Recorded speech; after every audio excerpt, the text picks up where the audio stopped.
2K at 3 now as well. Oh my god! What is that?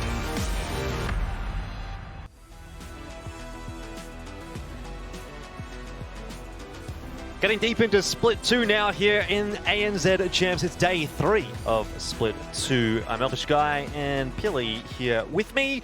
What a fantastic day for some Counterstrike. It's been an interesting week, hasn't it? We've seen some pretty strange results, although I suppose things are right now sitting in a position where you might have been able to call this. I don't know. What's your take, Pilly? Were you expecting to see something different out of this, or are we at a situation now where we're looking pretty solid? Oh, it's not too unconventional, you know, there's no crazy upsets, but at the same time, all of the teams are so close that you can't really call which way a matchup's going to go 90% of the time. Yeah, I was watching you guys talk about the teams on that first broadcast, and you were sort of saying, like, okay, Chiefs should probably take that first spot, but then who really takes second spot? It seems like it's up for grabs for anyone. It is, yeah. I mean, you know, if Ground Zero are able to bring some better form than we saw in that last season or that last split, then maybe they can do that. If Paradox are able to bring the form that they were, bringing in that last split, then maybe they can do that. But they've gone and removed a player and then made a change there. They're already in the lower bracket, so nothing's for certain at this point. You know, today we're going to get rid of a couple of candidates for that spot, but apart from that, it's still not going to be too straightforward. Yeah. So taking a look at the bracket here, we'll show you exactly what we are talking about. I guess Airborne getting the win over Paradox was maybe a little bit surprising. That's probably the upset that I'm sort of alluding to. Ground Zero, obviously 2-0. Chiefs are 2-0. So those are very much expected results. And Rooster also getting a pretty solid win over Skyfire. I think those three went the way that you might have thought they would. Very interesting to see Ground Zero and Chiefs in the same side of the bracket, though, which means one of them is going to get knocked down a little earlier than they might have hoped. Yeah, I think so. I mean, Paradox in particular would be the one that got knocked down a little bit earlier overall. As for Ground Zero and Chiefs, it's just they got to play each other at some point, and the other's going to have to grind through the lower bracket. And either way, I think they're going to have no problem doing that. That upper bracket match. I mean, you said the Airborne bit of an upset. I don't know. I think most people would say it's not too unexpected that they were able to take away that match. But still, we've got some exciting matches coming up, especially the first one. I'm really looking forward to, because we're looking at a team that might have been a little bit of a sleeper in the last split, but didn't really get the chance to show it, and a team that showed some unbelievable form last split that's hitting some tough times maybe. Yeah, so that is the question, you know, was that Paradox run in the lower bracket of Split 1 more of a fluke, more of a one-off thing, or can they replicate that into Split 2, which was always the concern that we were even talking about when they were winning those games. We're saying this is great, but it doesn't matter if you inevitably end up losing to Avant or Order in the lower bracket final, which they did, and then go into Split 2 and kind of struggle there as well. So this is a pretty dire situation actually for Paradox, who was looking good, but now is potentially facing elimination in round 1 of the lower bracket in Split 2. Yeah, and the way it has actually turned out that way, I would put my money on, you know, them not being the second or the fourth team rather, the second of this split to go through to the land final. I'd say that, you know, despite them having a good run, it might have all been for nothing. And I think that's the thing that people don't really take into account when they're talking about, you know, who's the best team or who's better than who. It's just simply the fact that you can win 90% of your games, but if you don't win that key game like they didn't at the end of that bracket run, it's not going to matter. Well, one of the perfect examples of that in the past was obviously Tainted Minds. You know, they might have been one of the best teams, and they did win a lot of games online. They got into a lot of qualifier opportunity games, but not quite pushing it. And so they never went down in history as one of the best Australian teams, even though they could have been. And there's a few other examples of that as well, certainly throughout the past. Obviously, got a couple of games for you guys tonight as well. Wisewing, obviously coming up later, they're looking like a pretty decent competitor here in Split 2, although I'm not sure how deep they're going to be able to go once they hit the big boys like Ground Zero and Chiefs and that kind of thing. But I suppose we have to wait and see. Obviously, for this first matchup, though, Pilly, we need to talk a little bit about Paradox and Skyfire. And the news, of course, is that Paradox have had some roster changes, or have had a roster change, which is a little bit interesting to me at this point in time. You know, obviously they've gone for that pretty good run. I thought things were looking pretty good. I thought this Paradox roster was starting to get the ball rolling a little bit, but instantly Lukey Boy removed from the roster, and they have, as I understand, replaced him now with Teal, at least for the remainder of ANZ Champs.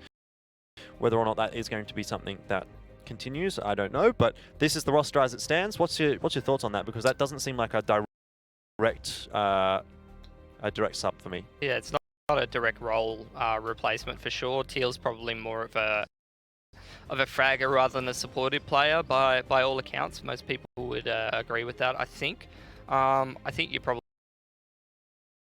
going to be seeing the, I mean, it will depend, but I think you're going to be seeing the in-game leading duties going over on Tino, so he's going to have to be taking a little bit more of the burden and be a little bit potentially less impactful and maybe take on a few more supportive roles. You said Ino's in-game leading. Is that... He's going to be in-game leading now. Well, I don't know. I would assume that he's going to be in-game leading. All right. Well, we don't know, I guess. We don't know, yeah. I'm not saying he's 100% in-game leading, but I'd say he's probably the best candidate. You played with a little bit as well. So what's your take on that? Like, would he transition pretty well into that role? Yeah, he'd be totally fine in-game leading a team, in my opinion. I think and he has, done that for plenty of rosters in the past. I think the only issue really lies with the fact that a lot of the time you want him to be a little bit more impactful, maybe have a secondary AWP, or maybe, go in quite aggressively rather than throw that utility. And when you get rid of that player who's throwing the utility and is in-game leading, and it forces somebody to move into a slightly different role, which will in turn force somebody else to move into a slightly different role, and all of a sudden that great team dynamic that you had before is slightly off kilter, and all of a sudden things aren't going as smoothly as before. Well, how does that look then with Teal coming in? Like, what kind of role do you think he can fill in this team? I think you are probably, I mean, we don't know how active he's been, but I think you're probably expecting him to just be on the rifle and play some, stock standard, stable sort of rifling roles where he's just, on the anchoring on those bomb sites or something like that, I would assume, or just fill a fairly basic role, not doing anything too in-depth, but just playing as a player in most, anchor roles and stuff like that, nothing too exciting, nothing too crazy. But he doesn't need to come into this and be like a mad fragger or a star player or anything. I think overall it's like a slight firepower upgrade, but at the same time it might throw off a lot of their tactics, and it might throw off a lot of the things that were fundamentally, bringing them a lot of success. Yeah, definitely seems like a strange time at least to make a change. I obviously can't speak to the mentality within the team and how they were feeling and whether or not they felt like they needed to make a change, but I would have said, you can keep it for another at least couple of weeks and see how it goes until ANZ Champs is over. But that is what it is. We obviously have to talk about Skyfire as well, who are their opponents for today. And Skyfire have been having a pretty reasonable time of late in at least causing some difficulty for the top teams. But I don't think they've reached that consistent level where they're going to be a super solid contender. Once again, they're going to find themselves in the lower bracket here. And I like this roster. I like the way that they've been playing Counterstrike. I like what they've been showing us. And they've given us a few good games. So I do sort of hope to see a little bit more of them.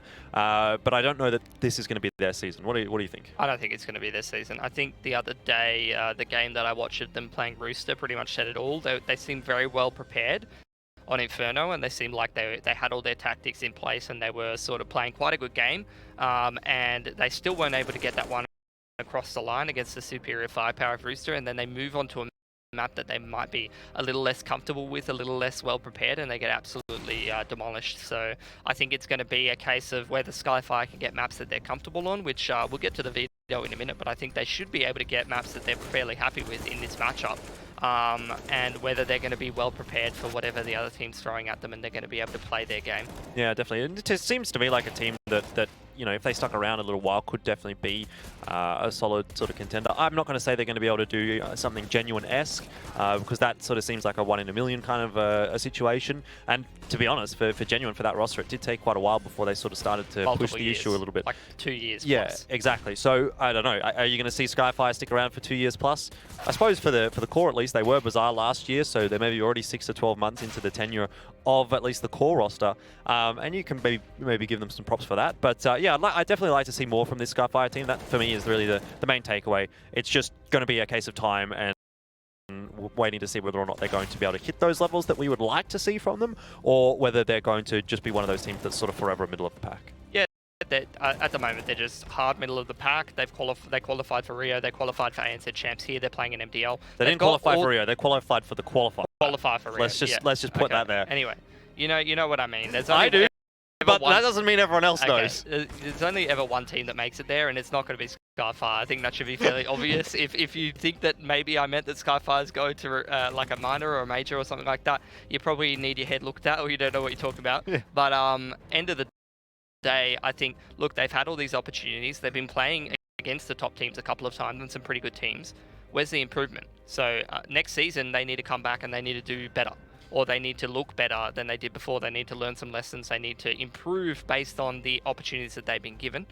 you know, they don't have to. They can always just sit in that position and keep qualifying and then try to gradually improve, and that's always an option. But end of the day, you know, you're here to improve. You're here to grab that opportunity and compete and become better. And I think they've had plenty of, you know, beatings in that sort of, I guess is the way I would describe it. You know, they've been battered around by a couple of teams. They've pushed a couple of teams close. What have they learnt from that? And are they going to continue an upward trajectory, or are they just going to, you know, have some hard losses and change a player or two, or just disband or whatever? I would like to say for Skyfire, at least as we see the videos coming up quickly, I would like to say in their defense that I do think they look better than they did last year on Bazaar. I think they've performed a little bit better this year on Skyfire. So let's jump into the videos before we get too far down that rabbit hole. Dust 2 and Vertigo taken away.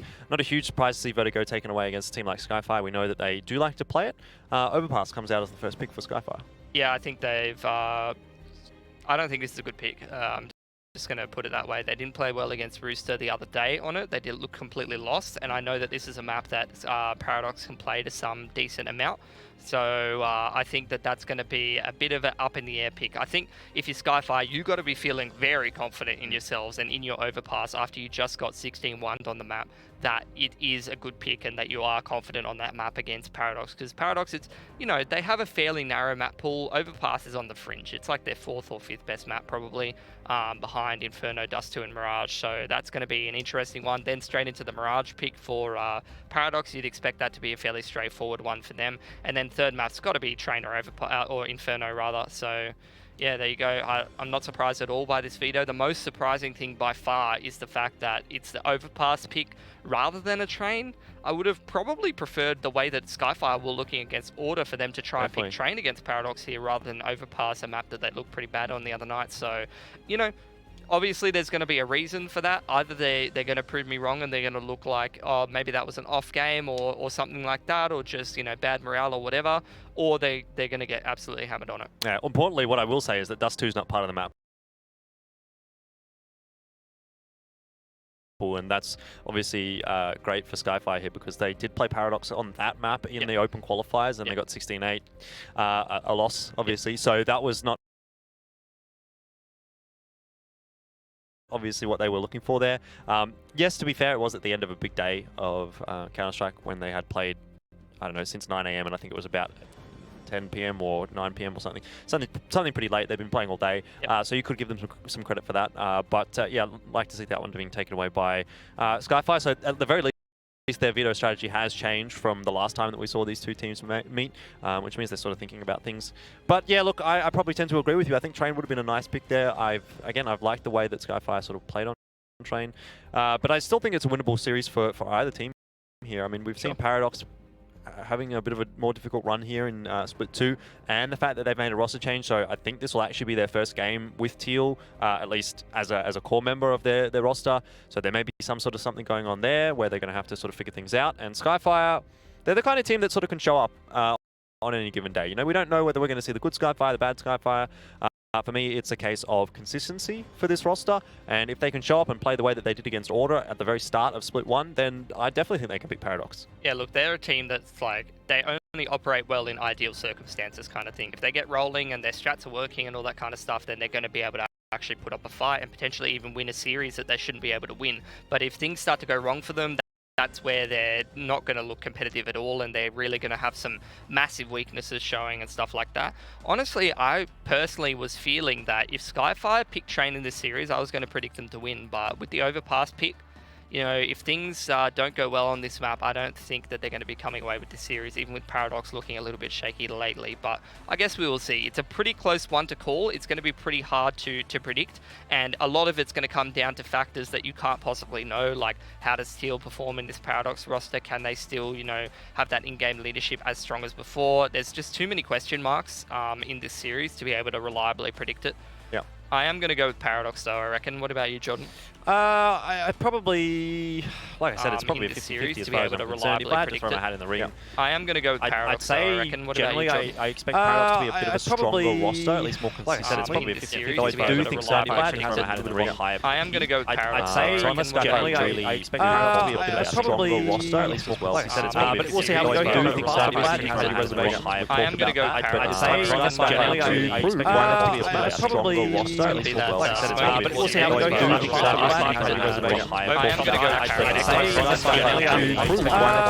probably but we'll see how it goes.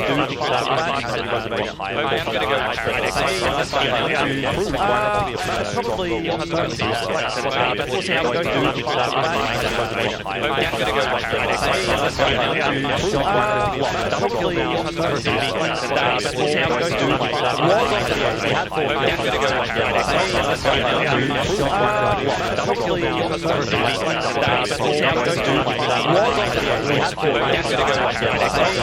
Off to the exact start that you'd like to see on your own map pick.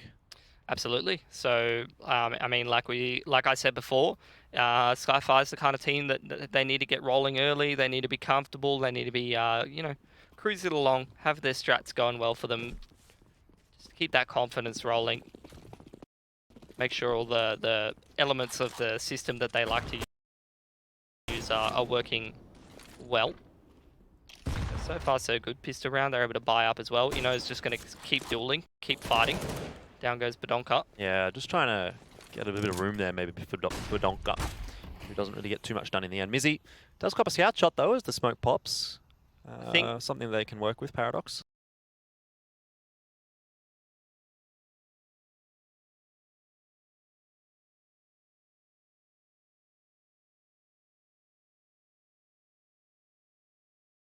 Interesting to note as well that I feel like Paradox, at least in the attitude of the players sometimes, is a team that can lean very heavily into that disrespect style. And particularly if you take away that in-game leadership element a little bit more, or the supportive element, I think you'll see a team that does rely on structure quite often and does have some good strats start to very much turn into a team that looks a lot more pucky, is relying a lot more on the individuals to get in there and do some damage, like Luke, like Inol, or Badonka in particular. Well, we've seen Herbs in pretty good form lately as well, same with Luke, so it's not like they're not going to have success with that, but then that also adds that element of inconsistency into your play. If one of your players is not It's going to be much less consistent for sure, but definitely potential for some high peaks. Well, let's see what Skyfire can do. Affinity's been spotted by Herbs. That's a nice shot. Does set himself for a little while, and Mizzy will swing in from long for the trade. Licky overruns Herbs by Optimus, and that'll be probably the end of the round. Teal and Luke try and salvage any sort of situation. Maybe grab a couple of guns here if they can. Take a bit of the money away from Skyfire. But I don't know that they're going to be able to get a retake here, particularly without a smoke, without a defuse kit. There's almost no chance, right? For the exits, looking to try to steal a rifle off the tees potentially and pick up that scout would be worth it. Just walking in. A very good setup from the tees. No overcommitment. Very good post plant. Fairly straightforward one from Skyfire. A very straightforward pistol and a great anti-eco as well. Just the two smokes up on dumpster, up on bank, couple flashes, molly on the truck. They get in there and get the trades. Easy peasy. Good start for Skyfire, looking solid tonight. I mean, it's not a whole lot to look at, right? It's just a pistol and anti-force buy, but at least the way that they went about the pistol and they went about the force buy seemed very methodical and prepared, at least, as well as, I think, more importantly, what we're looking to see on their own map choice after having a bit of a difficult time on this map previously. So, off to another anti-eco, this time for Skyfire. They've thrown a lot of utility out, a little bit into underpass, and again, setting up pretty default here, just expecting something from Paradox, which is not too huge of a surprise. Mizzy might have spotted a couple of heads out here, but waiting to see whether or not 3 of these AKs can go through. That is going to be the pass score for Skyfire in this round against Paradox, which it does look like they'll be able to achieve, although I might have spoken too soon. In fact, it's really only going to be maybe 1. Actually, they can't pick those 2 up. They're not. That's actually really bad. They've lost two AKs, Pilly. They've kept the Galil, they kept the MAC-10, but they had 3 AKs going into that round, and they lost 2 of the AKs. Definitely will help break that economy later on for the CT side, but still decent money. You know, 1+K. You've got 5K on Licky. They're going to be able to put that bomb down and get utility. Wouldn't be too worried just yet, but definitely makes a difference in the long run if you see them lose 2 rounds back to back. Singular AWP here for Paradox on this CT side. And already looking like fairly good, you know, protocols on Skyfire, on Paradox rather here. Triple nade onto Herbs though, that's beautiful from Skyfire. Here's the aggression from Inno that you're going to be looking for time and time again for Paradox. Gonna want to see those individuals warm up and just get in the face of Skyfire before they can execute their game plan. It is a 1-for-1 in the end, so Paradox is probably happy to end up trading that frag back. Teal with a bit of a spray through the smoke. Nicely done. I was going to say, though, that 1-for-1 does inevitably put a bit of pressure back onto the B bomb site for Paradox, and you can see they have to expend most of their utility on that site. Now, there's really not a whole lot left for them to play with. A couple of flashbangs, and I mean, across the board, there's really nothing left for Paradox to play with here. So, aside from the fact that Badonka's got some map control, it's definitely looking like a tough round for Paradox. Yeah, I would say that Paradox are actually in a great position here, to be honest. You know, Badonka pushed through A. He's got all the info. They're pretty comfortable on this B side. I'd say it's a lot easy. It's a lot better for them than it actually looked, mainly because of Badonka's position in that particular round. If he does go down there, then it's a nightmare situation. But as long as he's alive, as long as he's in this key position and they're able to control the rotates, it's totally fine. We'll see if he does go down here, because he's starting to be wrapped on by Skyfire, and this might be where things start to crumble. That said, 24 seconds for Skyfire, so not a whole lot of time to play with, and if Luke can hang on to this A bomb site, find himself even one frag, that's probably enough to allow the rotates across, as Gumpton will fall. A good flash, though, onto Luke. Leaky doesn't quite capitalize by getting the double kill, because Inno, standing behind the smoke, actually walks out behind, and Leto is ready and waiting, so this has just been an absolutely chaotic round.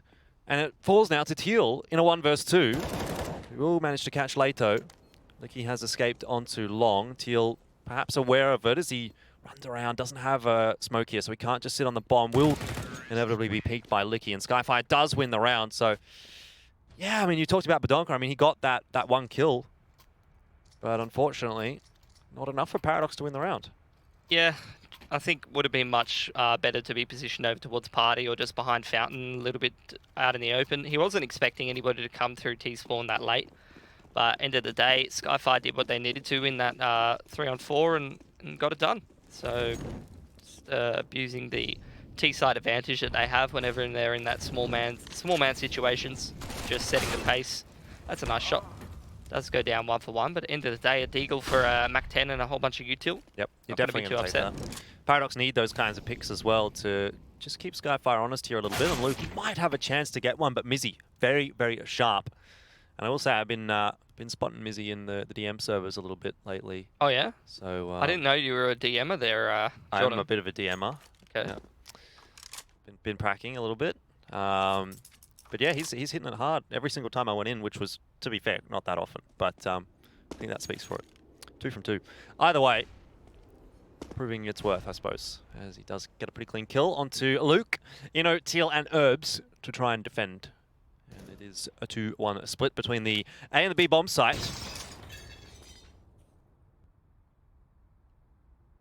See if the CTs can pick up any additional terrorists, chip away at their money continually. But so far, so good for Skyfire. Again, it's a good utility usage from them. Molotovs on towards truck and onto the top of the site. Teal can't get anything done with that deagle. Just needed to hit that first shot. He wasn't really going to get a second chance there at all, was he? Inno, though, does catch Mizzy, but traded effectively by Skyfire here. And if they are able to negotiate the rest of this round, keeping 2 AKs and an AWP up, you'll say that's mission successful for the T side. Obviously, they're going to be off to a 5-0 start, which is a bit of a cracker.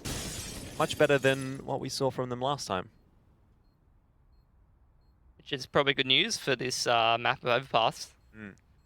Obviously, I think it was on the T side of the map that Rooster were able to run up to a huge lead. So looks like Skyfire are a lot more comfortable on their T side and looking a lot better than the other night where we saw them. Maybe they will have a little bit more weakness on the CT side, or maybe it was just the night in question where they just weren't feeling it. But we definitely want to be continuing this streak if we're going to base the CT side strength on that other game. We want to get as many T rounds as possible, because if the CT side's your weaker side, then you know, want to make it easier for yourself to close the game out.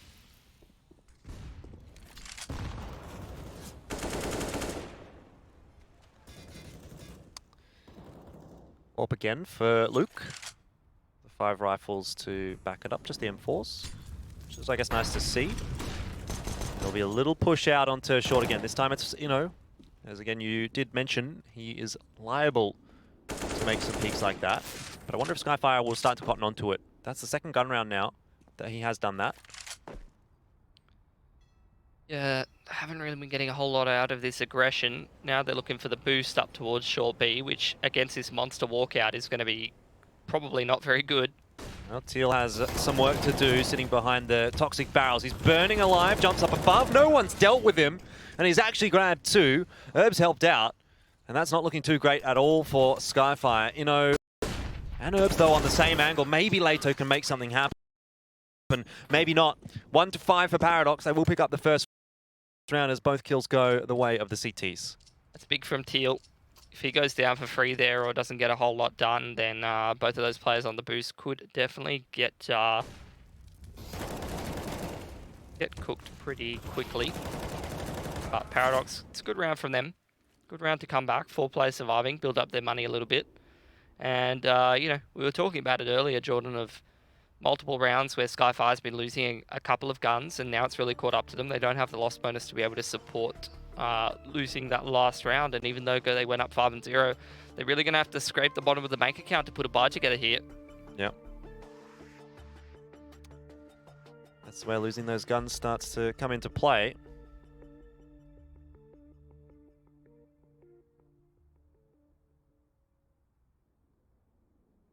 It's a must-win for Skyfire if they want to continue the trajectory that they've had. They're up 5-1, but losing this round, you would potentially see Paradox jump up to 3 or 4 rounds, and potentially their money jump up with it. Looks like it's just going to be a quick one straight into B. Pressure on Teal again. Not a bad start for Teal, who gets the second one as well. He seems to be a little bit of a problem now for Skyfire at those toxic barrels. They're going to have to figure out a way to deal with him. Difficult for the rest of Skyfire now to get into this bomb site as well, as there's already rotations coming across. Mizzy does well to grab Herbs, but drops the bomb in a fairly inopportune position for Skyfire. And unless Affinity is going to go absolutely ham here, he's going to lose the round. But Onka turns that into a pretty easy one for Paradox coming behind Affinity. 2-5 now for Paradox, as once they get that money in their bank, they look so much better. Yep. They're going to drop a gun over, potentially multiple, which is going to chip away at their cash a little bit, but Skyfire won't be able to buy up here. They're going to have to take the singular save until next round. So if they don't get any kills here in this particular round, then Paradox's money is going to be building up quite a lot. They're going to be able to try to get multiple rounds in a row on this CT side where they can get a buy on the board.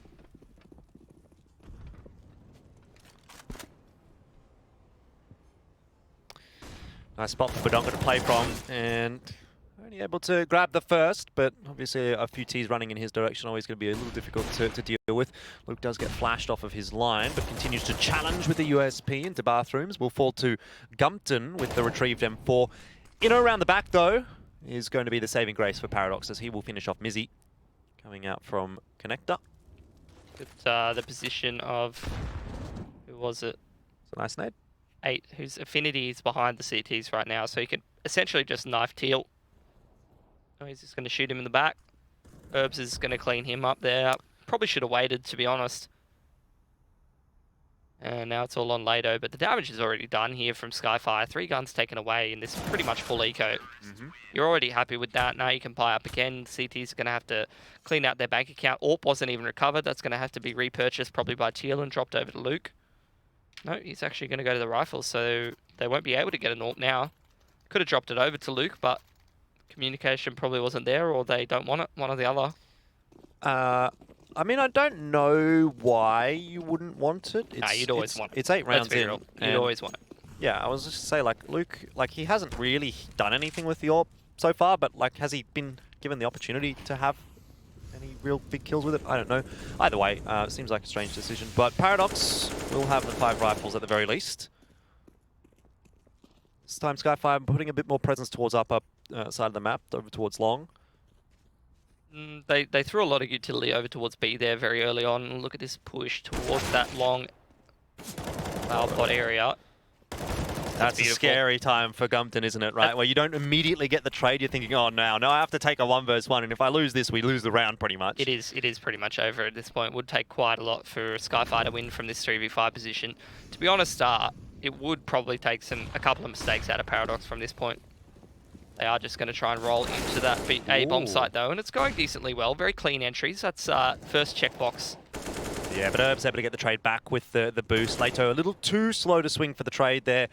Can't bring it back to a 3 versus 2, and well, with 4 players alive, Paradox should secure this retake. That said, they don't have a lot of utility to work with. In fact, they don't have any utility to work with, and if it does come down to aim duels, Skyfire are kind of hitting their shots at the moment. Licky low now, and Lato was low to begin with, so it should be pretty straightforward, and it is in the end for Paradox.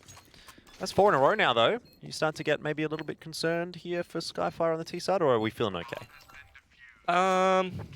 I think we're a little bit concerned, mainly because of the money that they have in this particular round. Don't have a whole lot of cash to be able to go for a buy at this point, so it's going to be pretty difficult. They're going to go for it, but like I said, utility's limited. Keen to see what kind of a play they're going to go for, because 3 of their players have gone down to inferior weapons to be able to buy that utility and compensate. Looks like it's going to be a quick one towards this B side of the map where Teal's been locking it down time and time again. See if he's able to do it. Easy 3K from the man. The counter flashes are just so clean, so crisp. They've just been shutting down the B play every single time. Yeah, Teal is having a great time. We talked about whether or not this was going to be a good substitution or not. I suppose it's still too early to call. Oh, no. In terms of firepower, it's superior. Teal's always been a player that can frag, undoubtedly. Yep. But I think maybe where you'd be more likely to see any cracks arising is obviously once Paradox gets onto that T side. And we'll see how this new sort of in-game leading goes. 5 from 5, though, for Paradox after losing 5 in a row as well. So we're kind of back to even Steven, 5 apiece. I think still more work to do, though, for Paradox here because they have the opportunity really to turn this into a very good half now that they've built that CT economy up and they have no real pressure on their money. Skyfire, on the other hand, are still trying to salvage the situation and trying to come back into the Buyers Club, where now they've just gone for pistols and armor.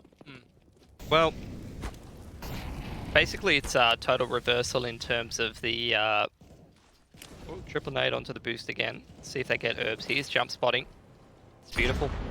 Both times it's worked. It's been a freebie for Skyfire. Let's see if herbs is going to jump spot the rest of this game or not. That's what I want to know.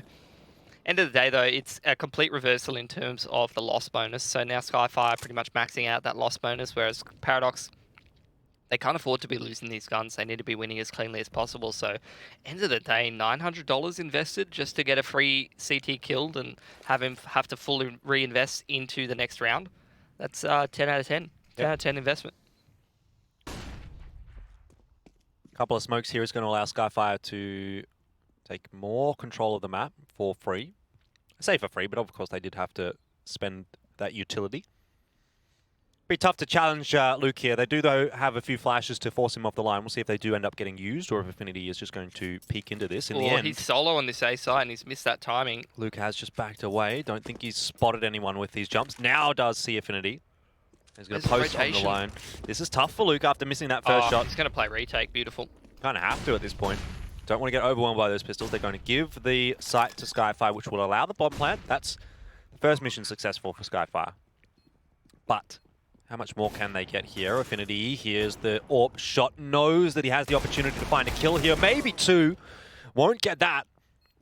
But maybe 1 is enough, as Paradox have to work their way into the bomb site with only a couple of flashbangs. 1 more picked up by Teal could be pretty critical here.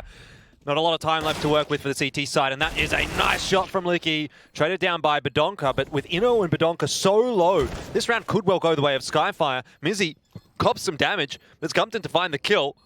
And Badonka can't win the round now. This is over, surely. Yep.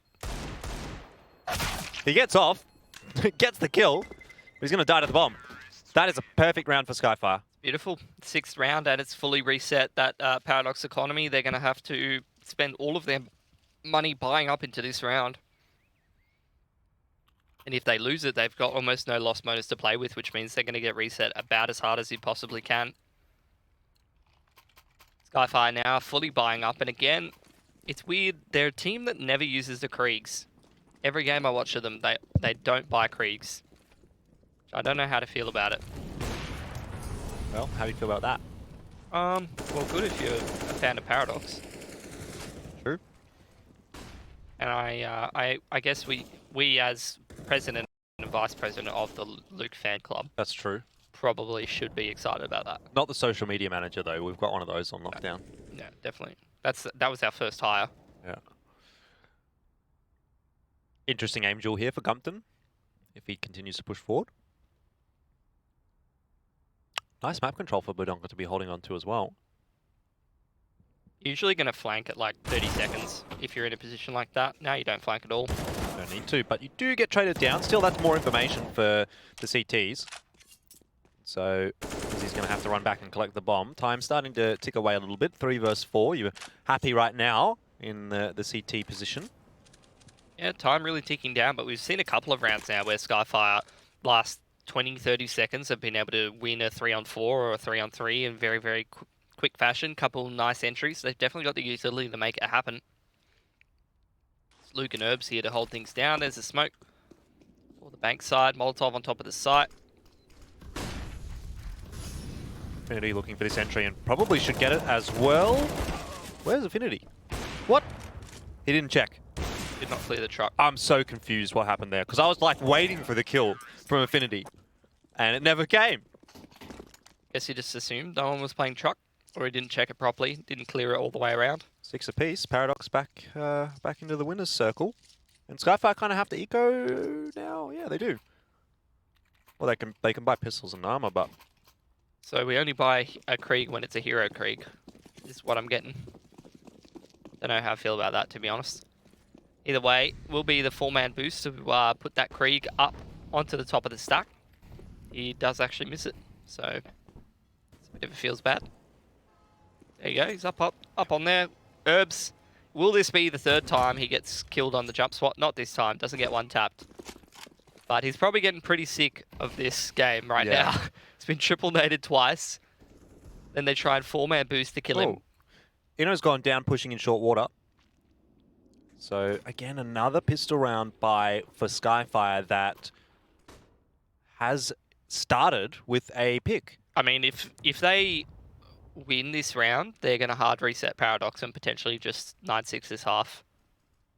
It's a great timing for Budonka. Did they see his little toes? I don't think so. Maybe? Gumpton certainly is still pretty interested. Lato's hanging around. They must have seen him. They must have seen him. There's the smoke onto heaven. Does he flank? There's the flash. There's no flank. This man's got patience of a saint. It's pretty critical information though for Skyfire. Now they'd probably just theorize, okay, there might only be one on the A bomb site. Let's go straight up there. Luke with an AWP though. A little difficult to deal with. Licky catches him on the timing though, and this is starting to pan out quite nicely for Skyfire. They do need to get the bomb into the site though, and that'll be the problem. Good trade down from Gumpton. That was actually critical. Otherwise the round was lost. If that bomb gets lost there, they're over. I think this round is lost anyway. It's a smoke on dumpster side. I'm talking about for Skyfire. If they would have lost that aim duel, the bomb would have been stuck on bathrooms. True. Someone's got to lose either way, Jordan. You know how it is. That is true. Oh, Herbs has been spotted, I think, there, and so the spam comes through from Skyfire, and you're right. This is a save. You've got no util, boys, surely. Man's You're going to get hard reset.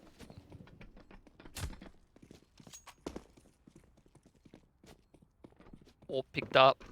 AK as well. They've retained that Krieg. The dream. Is that the 2nd time Skyfire's won like a half buy on this T side? Yep. Definitely not ideal. No. Could have been a much bigger half from Paradox. So, does this change the way that we're looking at this game? I think in theory this should be like the better side for both teams. Okay. Because Paradox had like that massive comeback against Ground Zero on the CT side of this map. Obviously, they might have some change in leadership on the T side that might throw things off a little bit, and we know that Skyfire struggled on that CT side against Rooster. So in theory, this should be the really competitive half, and then the next half is potentially just whoever actually plays decently, because they're both liable to play a little bit shaky on the next side. Looks like they're going to go for that pick again. Messed it up. Yep. Herbs. Oh, surely not Herbs. Come on, man. He's fearless. He's literally fearless. That's the 4th time. Well, it's the 3rd time that he's Imagine if died. he died to the Krieg, though. Yeah. Like, I'd probably just disconnect. Yeah, that's unfortunate. Does show though that Skyfire has been doing a little bit of research. I'd assume Herbs has been doing that quite a bit, and they've sort of figured it out. Like, you don't expect that to work for technically only 3, but really, Yeah, I mean, it's not really a team-specific thing. It's just I know, a thing you do. yeah. Is that just a lucky streak from Skyfire, maybe? No, it's just, It just seems being like a lot really of- stubborn. It seems like a lot of resources Skyfire putting into that, more so than you might ordinarily see. Yep. With the multiple nade chances, and then obviously 2 times doing the quad boost. Either way, Skyfire will try and work their way into B site. Luke does at least trade 1 down, but that's very quickly brought back, pegged back by Skyfire. And so for Paradox, I mean, what can you really do here? Like, Probably just save for next. yeah, sure save, but then you're down 8-7. Feels bad, man. Yep. Doesn't seem too good. I don't think their loss bonus is all that high either. No, it's not. So they're not going to get a great buy in the next round, which will be the last of the half. Definitely doesn't get any easier.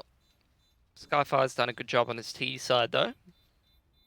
They're always a team that's bringing new stuff. Like, they're definitely a team that does a lot of theory, and that much is evident. So that's something I do like to see.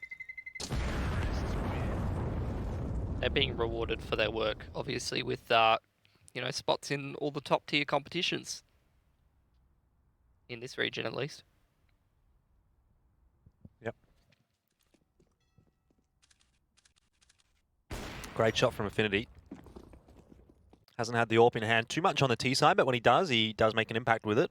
And we're expecting to see more of that, particularly coming into the CT half here for Skyfire. He is a player that, if Skyfire is going to make a deep run in this tournament, if they're going to even beat Paradox tonight, probably has to have a decent performance, if not a great performance, if we're talking about the former situation.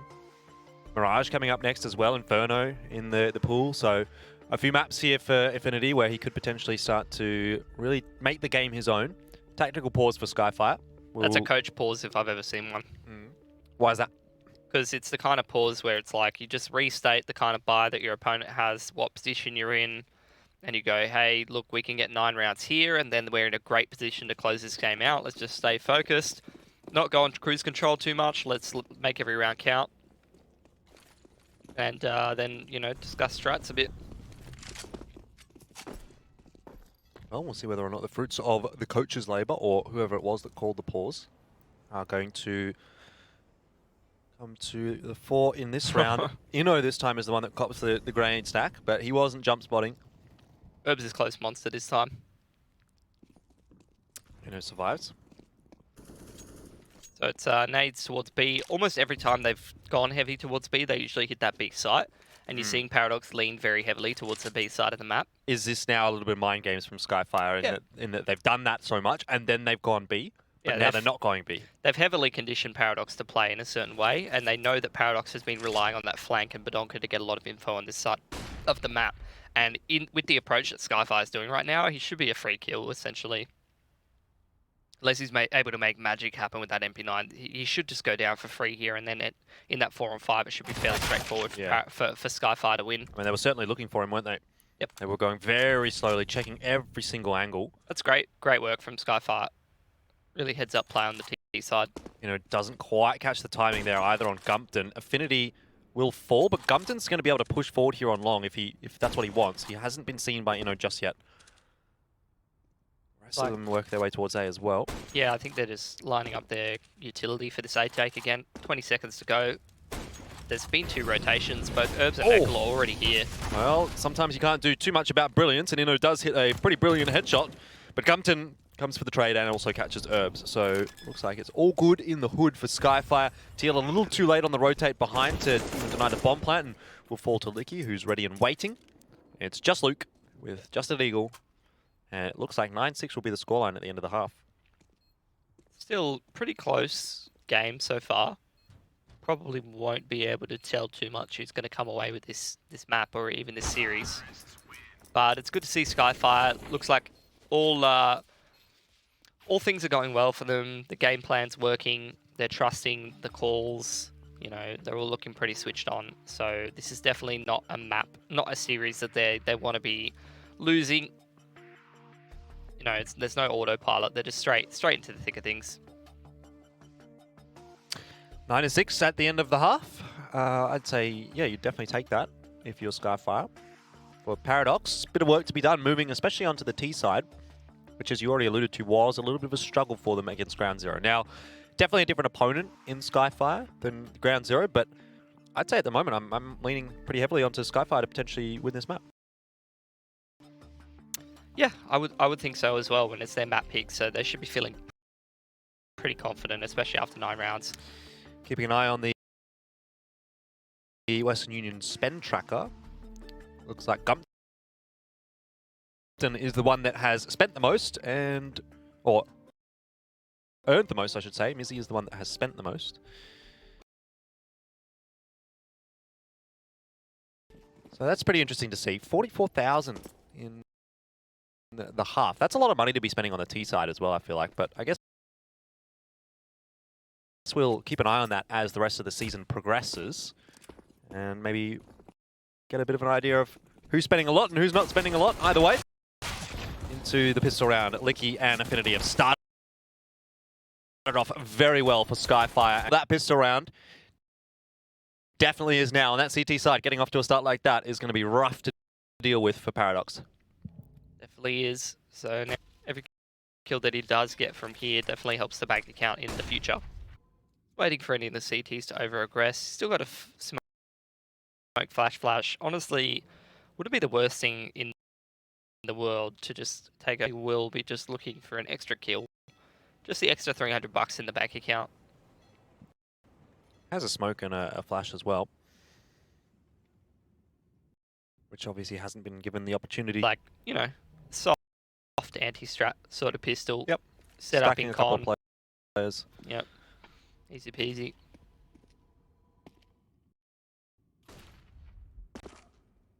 Herbs has made a bit of noise falling down there, so this should be pretty straightforward. Basically a firing squad waiting for him as he rolls around the corner there in connector, and 10-6 is the scoreline. No bomb plant for Paradox, not really many kills either, so a little tough to buy behind this into round 2. Just gonna full save. Straight into the buy in the next. See if they can get any kills with these Glocks. Skyfire's gone for all the MP9s and the FAMASs.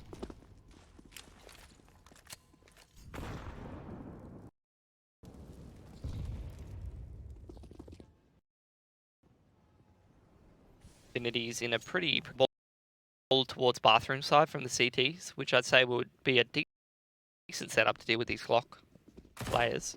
Yep, he's spotted quite a few out and farms up the cash accordingly. Also gives the information over to a pretty easy round for Skyfire. Badonka does a bit of damage to Affinity, but does fall in the end. So that will be 11-6. A nice anti-eco for Skyfire. But the buy round from Paradox, and this is where I'm keen to see what kind of strats they want to go for. The other night, Rooster was just basically running out B every round and winning. So keen to see if Paradox is going to go for that already. It looks like they're going to go for something a little bit more standard. Utility towards B from Herbs, and then just a run up Fountain. Already it's looking great for Skyfire. He doesn't even need to over-aggress here. He could just fall back. They're in a 5-on-3. Yep. Very nice to be getting those kills onto Affinity, but he will fall to Badonka after continuing his expedition. Versus 3, still workable for Paradox. Still definitely winnable, especially, you know, you're looking at Herbs' position up close, short B. All it takes is just a walkout from Paradox or a good timing, couple quick headshots, and this is still around for Paradox. Yeah, Leto definitely wouldn't be expected to win a 1v1 with the MP9. Compton may be able to swing for a trade, but he has only got it from us as well. I think Paradox have a good shot at actually trading down pretty effectively here, but good timing on the flash there of trading Leto down. Biding time as well now. Hasn't even taken that peek into Inno until the flash arrives. He will inevitably fall, but that's provided enough time for the rotations to come across here for Skyfire, such that this really shouldn't be able to, as he's planting the bomb, and yeah, the bomb goes down, but Skyfire wins the round. They keep a couple of guns alive. It was more of a bonus round than anything else. So you're very happy with that one as Skyfire? 100%. So now Paradox. Bomb plant does get them enough money to buy with light utility. They're going to opt to go for the light util buy, which can potentially pigeonhole you into some quicker strats from time to time. We'll see if they do sort of lean into that side of the strat book or not. That B side of the map. We don't get down into con. Looks like a lot of players into con. That's a nice nade stack. Doesn't get anything from it though. The potential was there though. It's good to see that creativeness from Skyfire in using their utility. Well, some of the better teams in Oz don't need it. Yep, that's true. I think Skyfire probably does. Toxic, Jordan. Toxic. Not really that toxic. Just is what it is. Definitely heard Mizzy underarming that smoke. They're well aware of exactly where he is. Down he goes. Unfortunate for Mizzy because you thought he might get away with his life there after the first spray, but then Luke decides to fire a couple more shots in. Did it like they did lose a couple of early frags, and now you haven't really got much of a chance in a 4 vs 2. They got Badonk. Good. Yep. Your favorite player? Rolling in. Who's your favorite player, Jordan? It's Malta, isn't it? I'm not going to lie, that was the first name that popped into my mind, but I didn't really want to give him credit for that. I mean, let's say domestically speaking, favorite player to watch, right? I'd say. Fair enough. Usually it's whichever AWPer is doing the best is generally my answer, as you can probably understand from the splash key and accurate discussions that we've had so many times. Names that nowadays are on some pretty questionable teams. Yes. Oh man, so many good players on It's so just many like, teams what that aren't relevant, or like are in some, you know.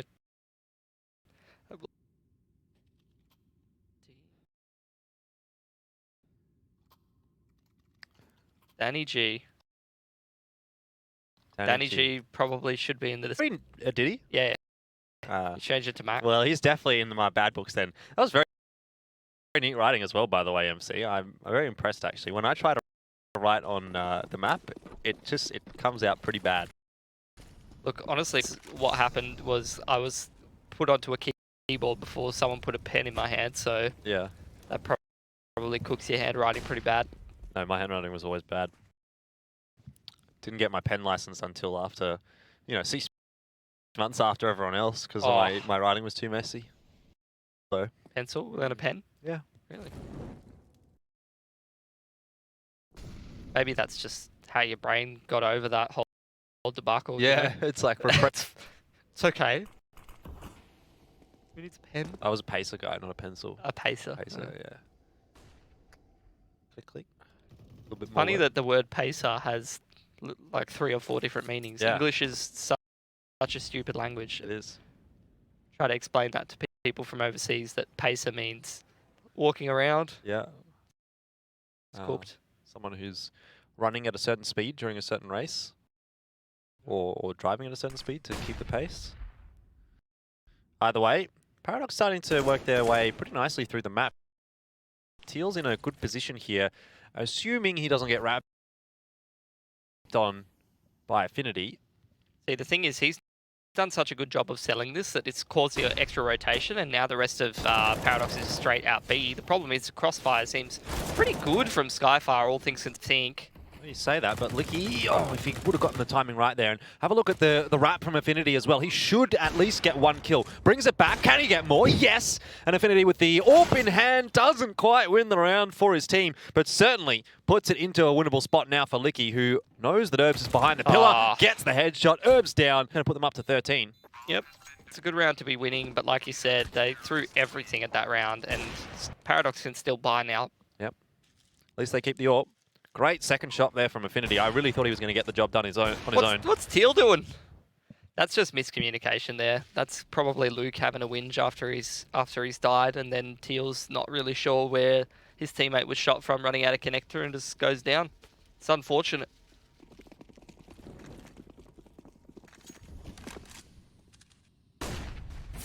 Oh, AWP on AWP duel. Affinity's won that with ease. And things go from bad to worse for Paradox. They're going to have to try and navigate their way through this 4-on-5 as best they can. First time I really watched Affinity play was on Overpass, and he was playing really well in that game for Bazaar last season. Starting to get some of those vibes back again on the CT side here.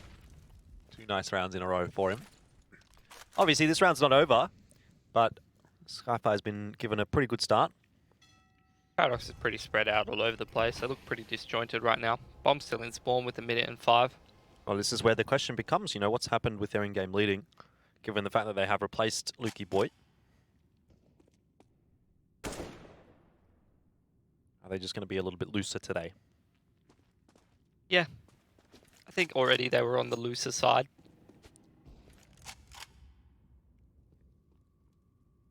They're just going to roll into this bomb site. Another good shot from Affinity. He will be traded down, but overall he's done his job. A 2 for 1. You're happy with that. The flash, though, fully catching Mizzy. Inno, he's gotten 3 in the round, and he's just basically walked into the bomb site, courtesy of a couple of flashbangs from his teammates, and won the round for Paradox. That's what he does. That's where he does his best work. Gumpton's coming behind, but he hasn't spotted Inno. This is going to be probably another kill for Inno. Oh, he's reloaded. Gumpton's going to get it. So that suddenly swings things a little bit back. Leto has to go through the smoke, though, and Herbs will catch him, leaving Gumpton with an AK in hand and not a whole chance, really, of winning this round. Time is really running out for him. He doesn't have too much left to play with, so he has to just back away, try and save the gun. Give it another quick peek.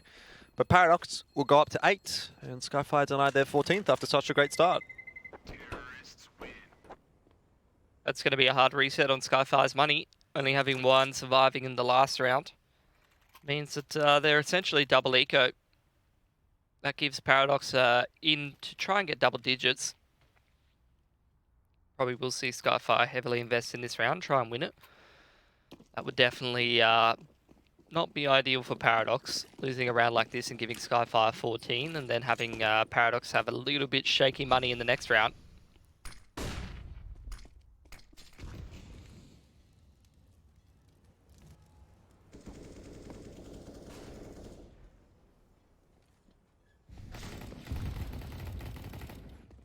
Not a great start. Not the one that Skyfire was looking for. Leto mirroring what we saw Inno doing in the first half, pushing into short water. It's not really going to find too much, but I guess the lack of information is information.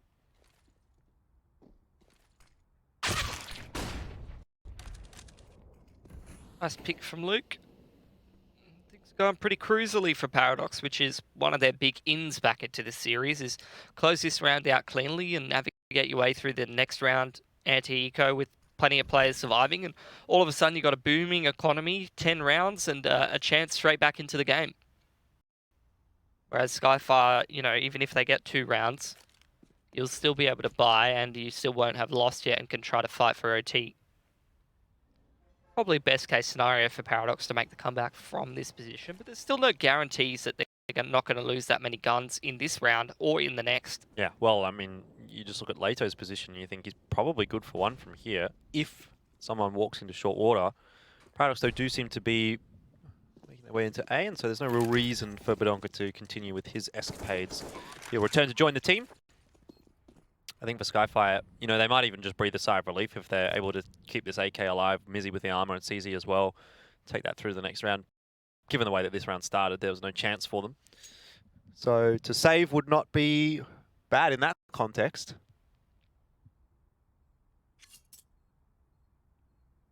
Definitely could give them an opportunity to do damage in the next.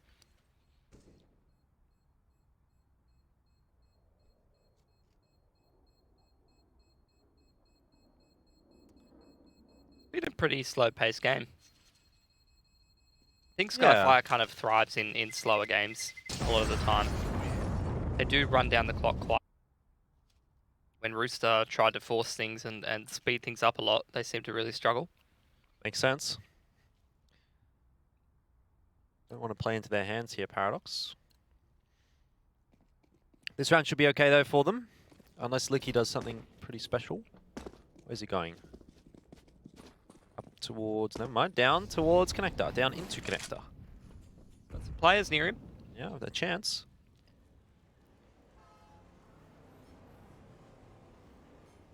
Nice little off angle from Mizzy. With a CZ. Might be a difficult shot to hit, but still pretty good. The ideal scenario here is Mizzy gets one. Licky's able to swing for the trade of the trade. And that has started very nicely. In fact, they might not even lose a player here, but Onka's out in no man's land, really. So Licky's able to get that kill for free. They'll be able to retrieve the AK. That is perfect from Skyfire.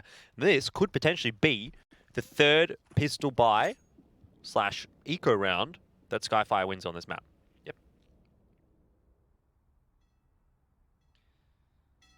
Anti-eco's difficult for Paradox to be dealing with this game.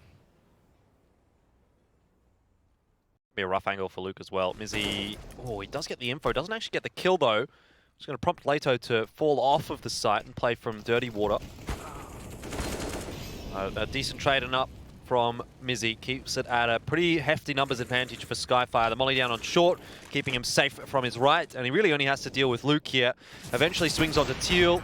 That's a great round from Mizzy, who got the opener and then got 2 critical frags in the late round there as well. Gumpton eventually finishes it off 14-9. That was the round that Paradox needed to win to get them back into a solid position. And you know, they were doing so much work to get there. They just couldn't quite get over that final hurdle. Chucked it in the bin, is the way I would describe that. So now Skyfire should definitely finish this map off in their favor. But buy through from Paradox, so it's not all bad. Mostly bad. It's not all bad, but it's definitely not all that good. Give it that.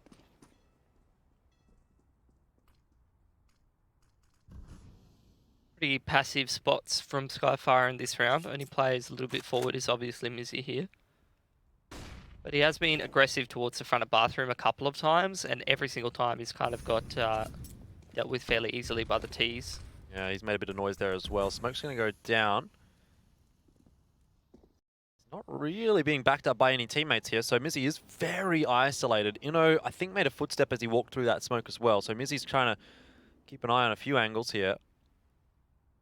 Probably feeling quite unprotected. The flash, though, does go through. Affinity helping him out, and it's 1 for 1. Not so sold on that just yet from Skyfire.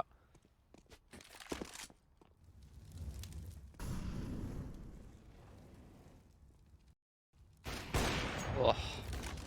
Awkward on-AWP duel, to say the least.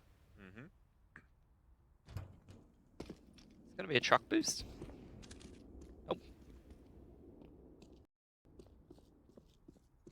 Looks like Paradox walking back towards this B side of the map with very limited time left. It's a double setup towards Monster. Yeah, very interesting from Skyfire. Don't know that Paradox are going to necessarily be expecting that, but they're clearing out a lot of the angles. Leto should be good for one. Has to swing his aim across, though, and will do a pretty good job of that. Gumpton just got cleaned up, though, with 7 seconds on the timer. The bomb plant does go down. Affinity not going to have an easy time with the AWP here. I think maybe for Skyfire, could even consider retaking, saving. 3,700 for Affinity, or for Licky, 3,400 for Affinity. Yeah, and they will save. So that's probably not a bad decision from Skyfire because they can't afford to buy next round. If they keep those 2 guns alive, which they will. Weird round.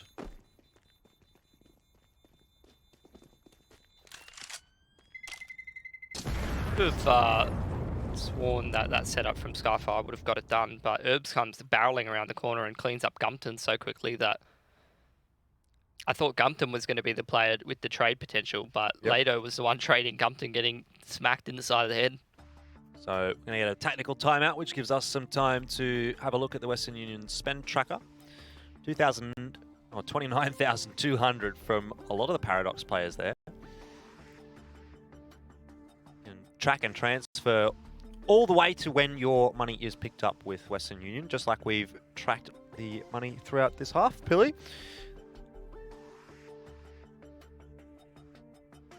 29,150 from Inno, the highest spend, which is strange, right? Because you'd normally expect that the AWPer would probably be the highest spender, but I guess there's maybe been an AWP dropped here or there, or Luke hasn't really. He's probably dropping Luke the AWP more often than not.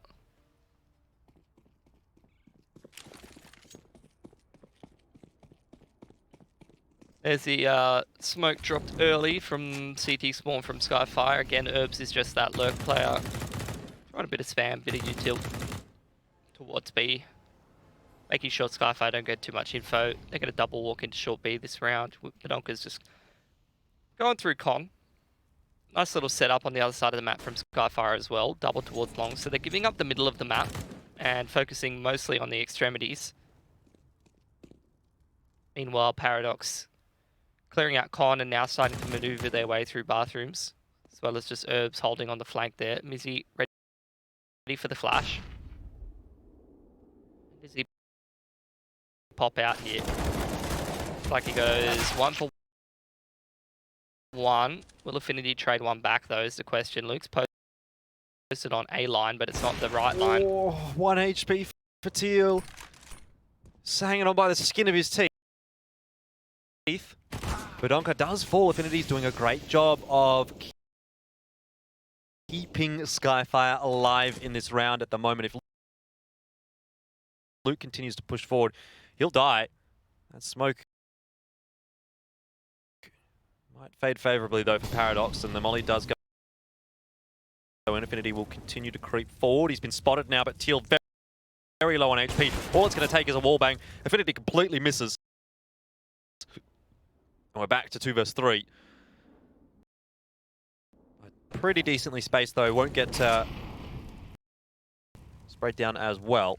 So Herbs has got the kill on the other side of the map towards the B side, but he's separated from the bomb. So it looks like Herbs just going to flash, he's going to rotate up through May's side, but Leaky just charging at him. He knows he's got a timing here. Luke's ready for it though. Doesn't stick the plant early on and comes around and straight back in this game. Should they not lose a, what is it? You never know, Pilly. Can't count your chickens before they hatch. What is that from Skyfire? It's a dragon, right? They're Look, I used to play for the team. I have one of their jerseys in my closet, and I think it looks more like a seahorse. That's true, but I'm pretty sure it's meant to be a dragon. I know. So don't count your dragons before they hatch. And or your seahorses. We weren't playing for the org anymore, and we changed. Really funny, Pilly. I know. I don't remember any of those teams.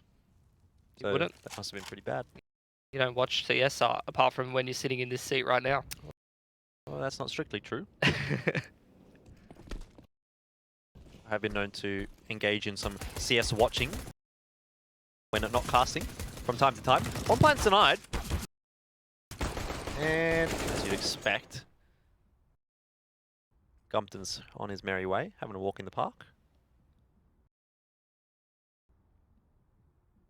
Angle from Badonka to just hold that one down. Yeah, definitely could have been worse for Paradox there.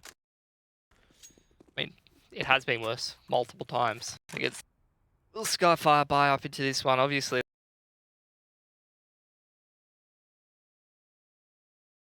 They have plenty of money, but AWP's probably not on the cards unless you want to go for a glass cannon. So there will be no AWP this time around. Pretty limited utility as well. But again, Paradox, they're not really changing things up very often. Mostly just relying on that 3-1-1. This time Herb's going aggressive through short B. Paradox work the other side of the map.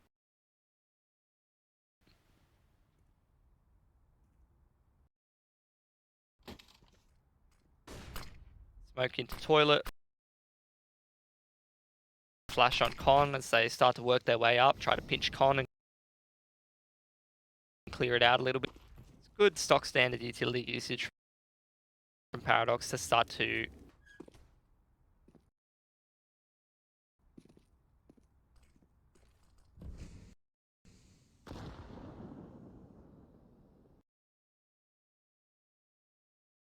going to do in the late round here. Obviously, they've got long aim control. They're now starting to poke and prod at bathrooms where Affinity is.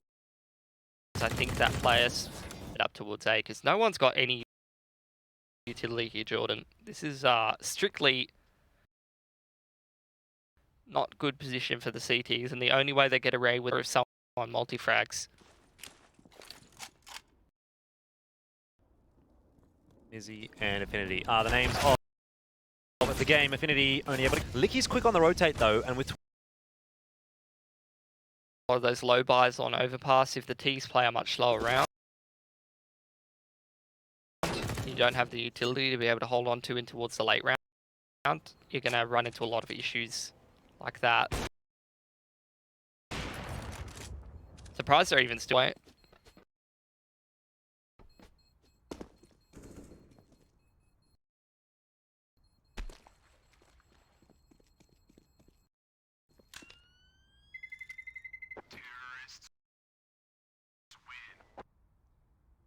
So Paradox up at 13, facing anti-eco with one rifle saved over. Plenty of money in the bank to be able to continue to buy here for Paradox, and they're creeping closer to a victory. Skyfire, as I sort of was wondering before, definitely looked a little bit lackluster in the last couple of rounds on this CT side. Started off pretty decently, but after the first few, Paradox has really started to just grind it back.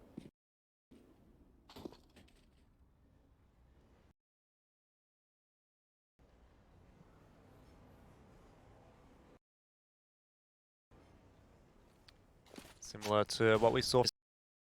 Distinction to make. Maybe second half champions Paradox.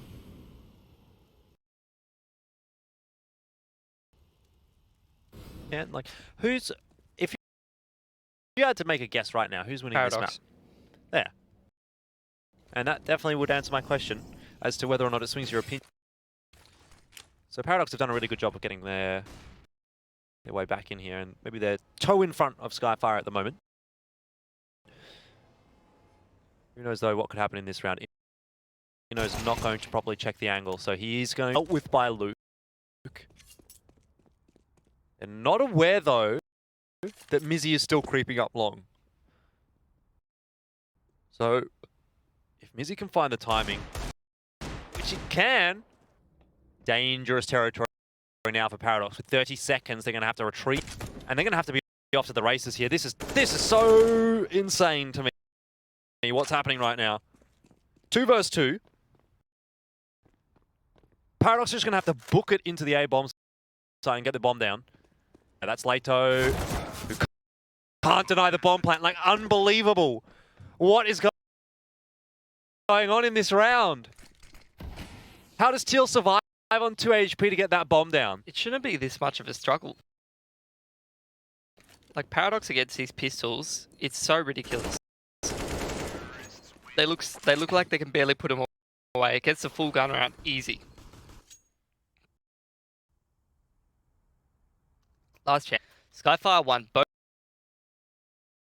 pistols this map and multiple rounds with just pistols that when they were eco. Multiple rounds like that, and they still can't push it across the line on this CT side. Paradox has definitely been the better team in the gun rounds, that's for sure. Tell you what's not a struggle, Pilly, sending money around the world with Western Union, because they have the biggest network in the world. Thousands of locations all over the place. You'll love to see it.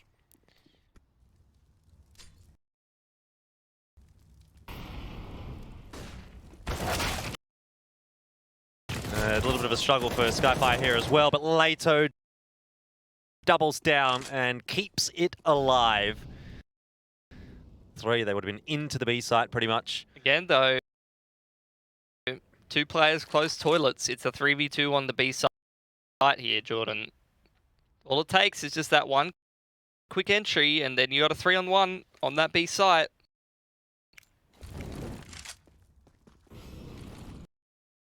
Thrown in here by Paradox. They'll block off short.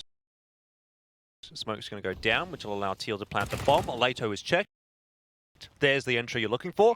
And it's not even really a 3 versus 1 on the bomb side anymore. It's a 3 versus 0. Couple flashes left. Luke in particular, that his flash can make a massive difference here. And that's a nice pick from Mizzy. Little head stack. Do they? Not well enough. Licky and Mizzy.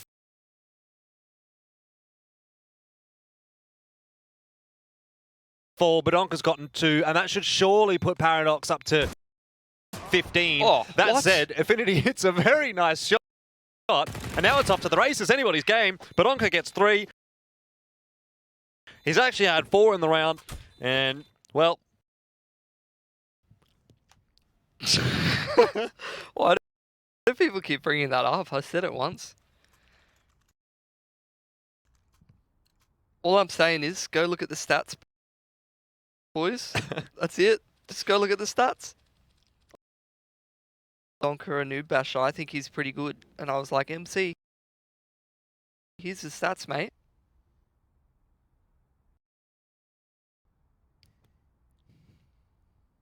MC told me that Badonka makes a few calls sometimes in FPL. When we found out that Teal was replacing Lukey boy. Way. I would be very surprised. Noob bash just can't IGL, I guess. I know, is very capable of doing that, and he's already done it for so many teams. So I'd be very surprised. So just be like, just give the guy who's got way less experience the reins. Yeah. But maybe he'd be good at it. You never know. Maybe. Maybe. But probably doesn't make much sense, does it? So maybe not. So Teal's the noob basher. I mean, he was bashing me, and I'm pretty bad, so I guess so. A chance for them to finish this map off, and oh, well, that was it. Leto's hit a banger of a couple of shots, and we might actually be going to overtime again here, Pili. I just feel like we can't escape overtimes. This is ridiculous. Surely Luke and Nino aren't going to win a 2 versus 5 to save the map here for Paradox. It's just not possible. This has to be 15-15.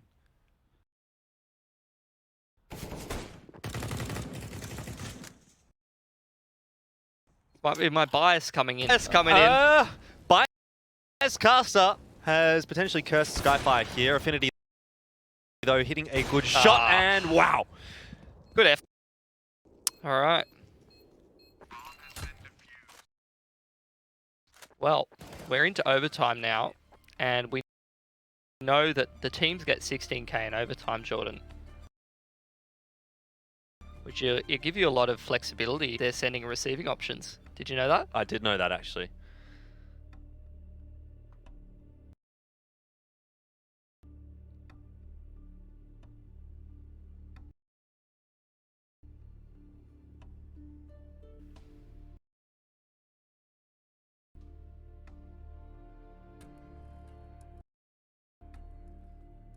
This warrants a sigh.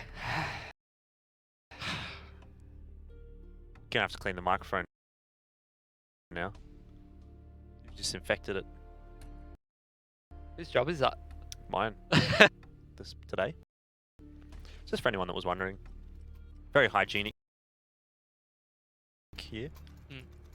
At ESL Australia, we actually bathe each other regularly. Yep. After every map. Clean. It's important. Anyway, we're into like the millionth time this season. Double AWP for Luckily, Skyfire. it's They not didn't get to Chiefs. do that in regulation. Yeah, so we're not going to go to quad OT today. Most of the time, Paradox have been going into OT and then just winning in one OT or losing. Yeah, but the I thing reckon is, 4 or 5 rounds. I don't know who I want to see win this map. I think Paradox has been better in the gun rounds, so I'm going to say that Paradox probably should be. But at the same time, now Skyfire gets to double AWP and do things a little bit differently. You might catch Paradox off guard. Good though for Paradox, they haven't lost any picks to these AWPs. They are just using their... That's gorgeous. He's just deleted him. Luke's just jumped across the line, copped a bullet in the leg. He's only got one leg to stand on, but that's all he needs. Just headshots him. That's about as excited as I've ever heard you for a kill. Jump off party, land, and then just readjust straight into the other AWP's head. Yep. It's not an easy shot. Luke didn't even need to bait anyone to get that one. That seems like an in-joke.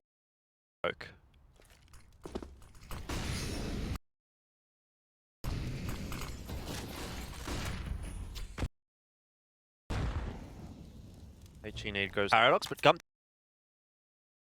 was that must have been a one-way. Oh, one way. Must have Oh, been the able to double see nades through. on side as well. Skyfire do like their nade stacks, but maybe not enough to get them around win here. We'll see. 4 players low on HP though, and Licky hits a good shot with the AWP to start things off. Donka can't win that aim duel, so it is all on to Teal with the AWP, but this is winnable. This is an angle where the AWP can reign supreme. Well, one AWP did reign supreme, and that was Licky's. So Skyfire secure. They went for the double AWPs and then they found Kriegs and picked up the Kriegs straight away. So 10 out of 10. Weapon recovery at the end of the round. Get those Kriegs in, don't you, Jordan? You always tell me about it. I actually don't like the Krieg. I can't aim with it. To be fair, that's just a common theme among all weapons, though. Pretty much. So there's an M4, there's an AK. Okay. What's your favourite Warzone gun? Is it a CS gun? No. I actually which is pretty good as well. Oh well. It's not an AWP though, is it? No, but there is no AWP. Nothing more satisfying than a big whopper. Got that rich coffee taste. That's right. 4 vs 4 though. Skyfire able to 29 frags. Hasn't quite hit his 30, but there's a chance for it in this. Out by Herbs, who doesn't actually kill Leto somehow. And the Glock comes out for Luke, but he's a little too late to trade. What? How's he not got here? What? I mean, I don't know. Wait, should we do the Mac and Crash thing? Are you ready? Start. I didn't actually watch, You don't know what I'm talking about. And then Cookie can clip it and make a meme out of us. Okay. There you go. My favorite meme was Kevin going, ooh, I don't know what he's trying to say ever. That's a good point.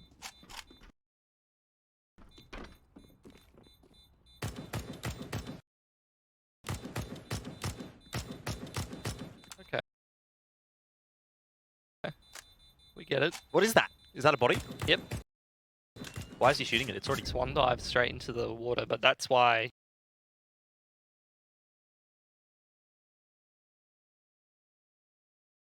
You know, you don't I'll be go honest, into a shallow pool. that seems like the kind of thing that someone who's wearing a fedora in their HLD? Actually him. I have no idea. I've never seen him in real life. Me neither. Hope I don't have to if he's wearing that fedora. You seem like someone who could pull off a fedora, Jordan. Yeah, probably. Can pull a lot of things off, actually. Pull it off my head. Goes on the aggressive. Different setup from Skyfire. Retake on B. Gumpton's used all his nades early on.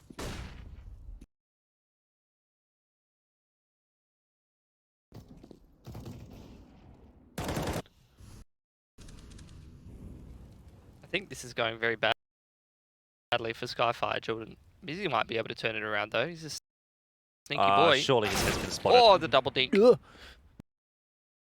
That'll happen, I guess. Back into a 3-on-3. He's in con. Gumpton. 38 seconds. There's the rotate in from Mizzy. Flash into the half pipe. Easy cleanup, surely. How is something? Can't challenge too hard. Herb's down to 4 HP though. Perfectly. Definitely not going to stop the bomb plant, but Mizzy might be able to do that. Oh, the timing. Skyfire have actually let that one slip. And Paradox have the numbers advantage heading. as soon as they dealt with that setup though, to be fair. Mhm. That's just great stuff, honestly. Like, Paradox, that entire T side, for the 18 rounds that they played, pretty much just ran a default and then did small adjustments. And even when Skyfire in that last round OT, that 18th round, did like a hard spin around and deal with the long aggression and waited for all the pushes. Just love it. Love to see it. Really reliable stuff Yeah. from Paradox.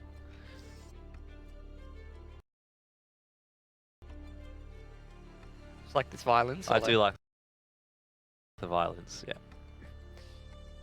Even when I'm not, that's when it comes up. I'm not surprised because I've literally hopped into your car before and heard ESL break music being played from That's Pro League. Not true. On your car. Oh, actually, no, radio. that is true. That is true.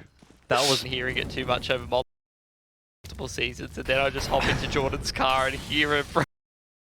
Although what I will say is I have added another one in.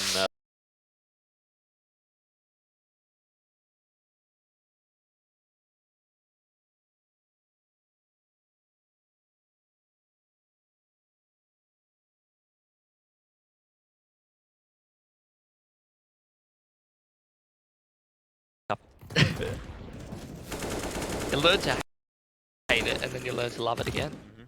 That's how good it is. That's every good song, though. Oh, bit rough for Inno there, but he gets the job done. Teal able to trade. Good start for Paradox here in the second half of overtime. Donker continues to challenge Affinity at an angle like that. And does he keep going? Surely not. That flash is going to go way too deep. Affinity's cooked here.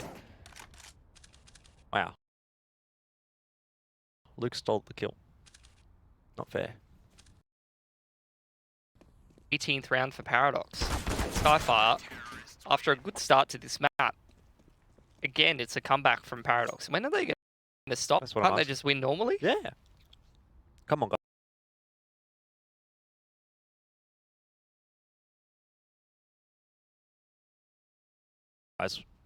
We've been having some long days this season.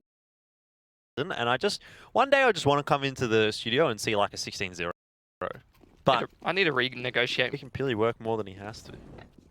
Don't do that. Don't be that No guy. one likes that. Oh, here's the quad boost again. Herbs. That's... Ooh. Oh.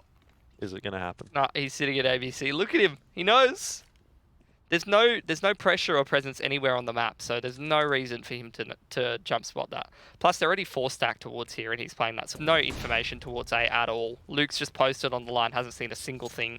They see all this utility towards B. It couldn't be more of a tell here for Paradox to maintain this stack. Look at Herbs, he's just holding the counter flashes, he's waiting. When does the smoke fade for Teal? He's looking through it. He's got 3 people posted on him. I mean, surely he doesn't win this. Like, he might get 1 kill, but then should get traded. Although backs away from it, and that looks much better. Gets a 1-for-1. Still not too bad, though, as Ino's going to get flashed onto the line, and that's maybe 3 for him it is. That is going to be the end of the map. Paradox. That is not as clean as it could have been from them, but they get the job done in the end, and they'll be moving on to their map pick next of Mirage. So things are looking pretty good tonight for Paradox, even despite having that roster change coming in. Teal, I thought, was relatively impressive, or about as impressive as you can expect for a new player in that roster. Yeah, definitely have to say, Skyfire, you know, we saw some nice tricks and we saw some really good rounds, especially towards A from them. But apart from that, definitely quite a lot to work on for them on Overpass, particularly on that CT side. So, you know, almost got it across the line. Definitely had a big lead, but again, another comeback from Paradox, and luckily, I don't know, maybe a bit too early to call that, but you did seem pretty confident when you saw Mirage coming up in the vetoes that Paradox would pick that up pretty easily. Yeah, I think it's a good map for them. I think they should be totally fine, particularly, you know, if you're going to lean more into a looser playing style, having lost your RGL, that'd be a good map to do it. Yeah, I suppose so. We'll find out relatively shortly. For now, Skyfire are going to have to go back and dwell on what happened there on Overpass. That really should have been their map, shouldn't it? Yeah, 100%. Like, they've let that one go slip a little bit, but you also have to say that how does it come to a 15-15 and you don't close it out when you win both pistols and you win 3 or 4 pistol rounds and it still can't close it out in the gun rounds? Yeah, you're the anti-eco round winner when you're the one with the pistols. Doesn't really make sense. Either way, in the end, they don't win the map. So there you go. Paradox pick it up 1-0. We're going to head to a break. Mirage is coming up next. Keep dueling, keep fighting.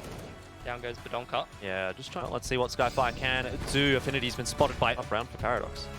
Yeah, I would say that Paradox are actually in a great position. Because starting to be wrapped on by Skyfire, and this might get in the double kill because Ino, standing behind the smoke, actually walks out behind. And Probably not very good. well, Teal has some work to do sitting behind the toxic barrels. He's burning alive, jumps up above. No one's dealt with him.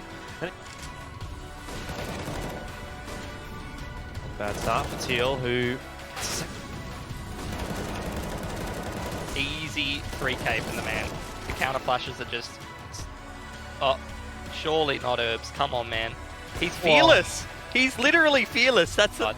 You know, doesn't quite catch the timing there either on Gumpton. Affinity will... There's been 2 rotations. Both Herbs and Eckle are already here. Well, sometimes... With these Glock players.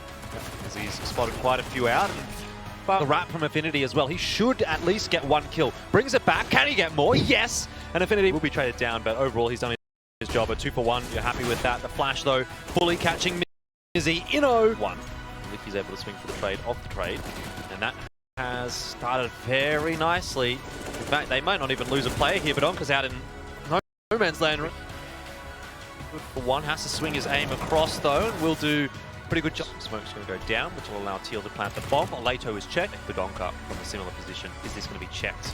Well, it will be, but not well enough. Licky said Affinity hits a very nice shot, and now it's off to the races. Anybody's game. Badonka has potentially cursed Skyfire here. Affinity, though, hitting a good shot. And Mr. Murray, have you decided on a name? We're thinking Callum. Calamari. Calamari. Calamari. Let's make it Jack. Drink it through with Dare iced coffee.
Champs split 2. We are currently underway with Paradox and SKF. Skyfire, who do end up losing their own map pick of Overpass, despite having a massive round lead heading into the late stages of that second half. They were up 9-6 from the first half as well. Then they got pistol. Everything was looking great for them. They got to 14 and overtime, but like it was already at a point where it kind of looked like Paradox were the team that were going to win that map. Yeah, you have to win a couple of gun rounds to close out the map, and that's all that Skyfire weren't able to do, essentially. They were able to win with the pistols, whether it was in the first round of the half or whether it was later on just buying pistol pretty regularly. But apart from that, they weren't able to close it out exactly like you said. So now moving on to Mirage, I feel like ball's probably in Paradox's court to push this across the line and push themselves further through the lower bracket in close fashion. The lower bracket legends, we'll call them, if they can continue with what they were able to do in Split 1.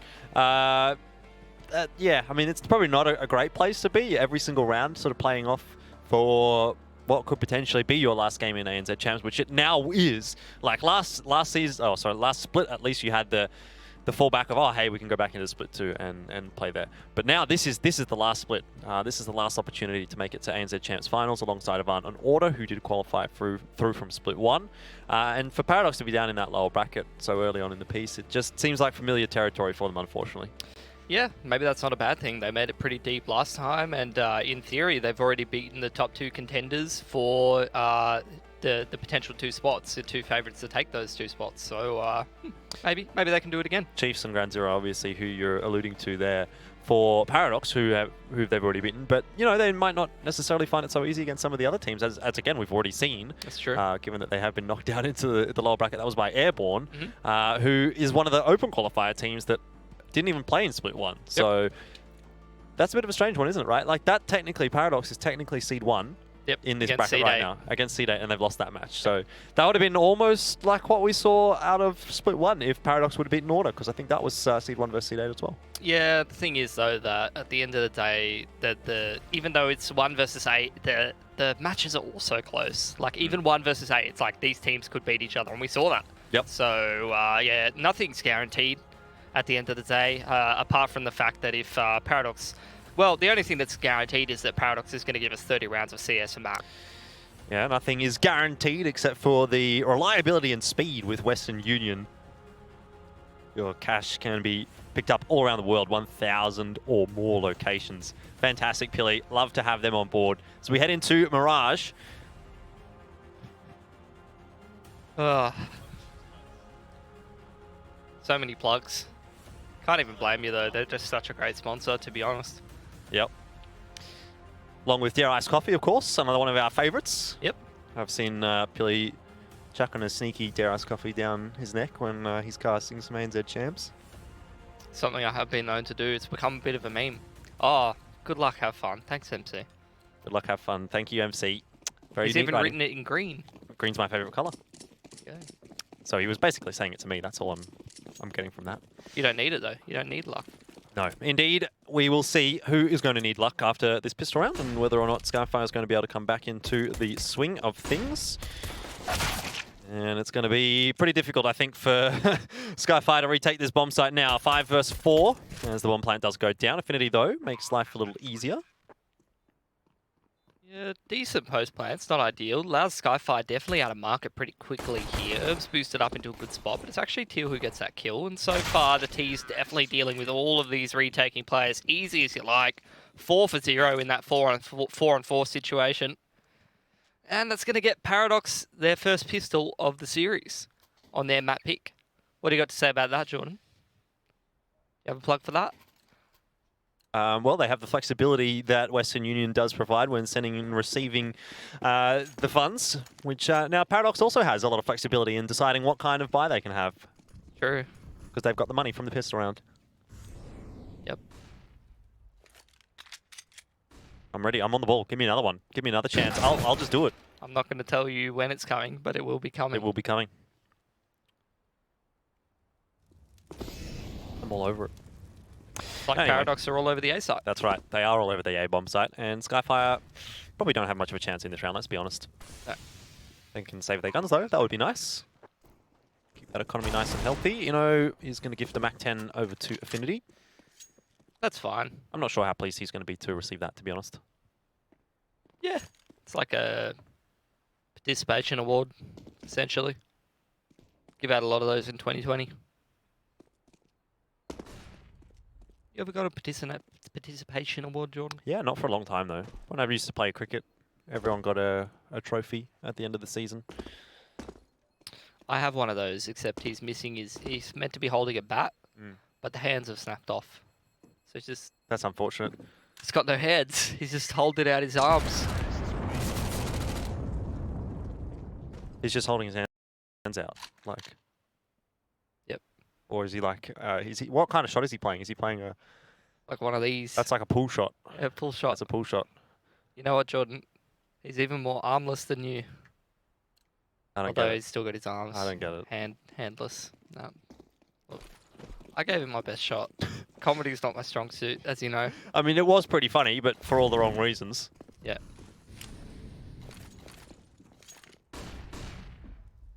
So Skyfire did save most of those guns. In fact, actually, they save all of them, apart from, obviously, Mizzy, who went down to pretty much give the round to Paradox.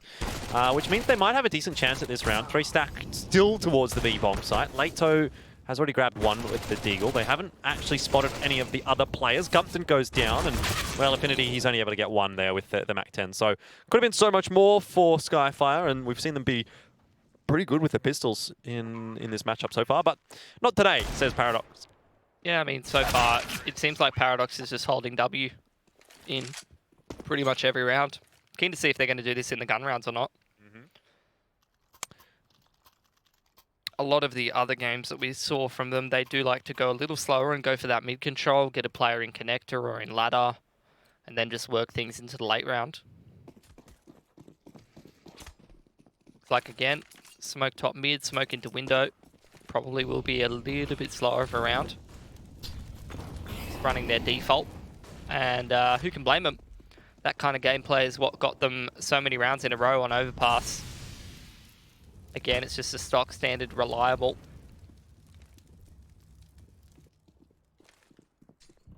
Smoke into Con's been misthrown. And all I have to say is that was the one that Lukey used to throw. And Teal has not exactly done that correctly, and he's gone down.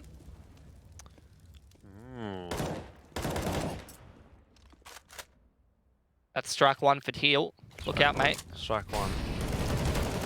Lukey, pretty easy to deal with there for Badonka, who is... Oh, he does. He's broken me. He does just get caught by that molly. He does. Jordan, Elfish mate. That's me. Number 1 esports caster in the world. Right here.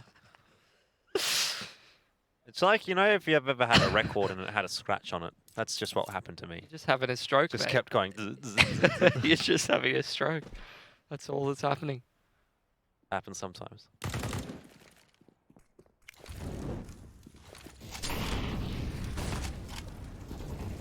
Oh, this is starting to look a little nicer for Paradox. If Herbs can get this trade onto Gumpton, which he's not really going to be given the opportunity to do.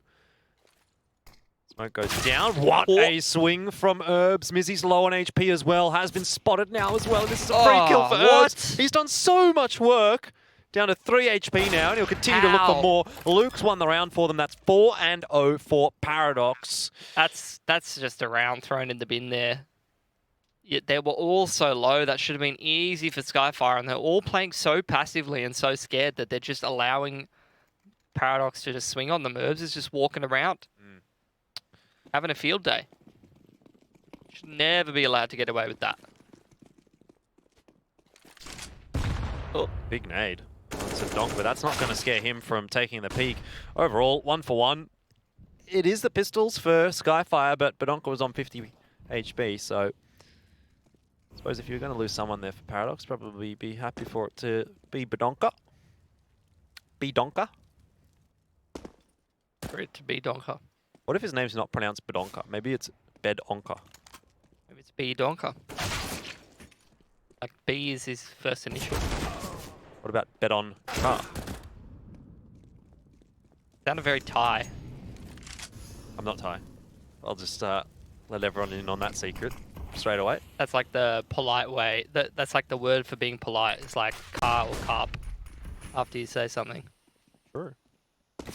depending on your gender. No worries, Pilly Car. You should be saying carp, you're a man. Oh, I thought it was talking to you. Change depending on you, not me. No. I'll explain it to you later. This isn't a language lesson. I mean, it was just a piss around from Skyfire. We've got better things to talk about than that anyway, so. That's true. Like, Dare Ice Coffee. Mm. What's your favourite flavour? Mocha. I'm a chocolate fiend. I've got a sweet tooth, you know what I mean? It's all I'm about. Look, all I'm saying is in the Rio quals that we were casting, we went to Coles and you bought a carbonara and I was the one who bought a pack full of lollies and some chips. Mm-hmm. So you're not really living up to your sweet tooth, mate. Yep.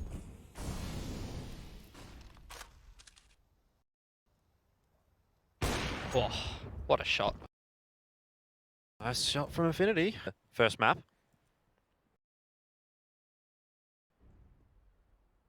Five and 0 start though for Paradox, so they wouldn't be all too concerned at the moment, even despite losing that first player in this round. No, and they're definitely capable of turning this round around. Yeah. Oh.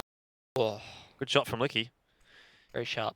You probably expect Badonka to win that most of the time.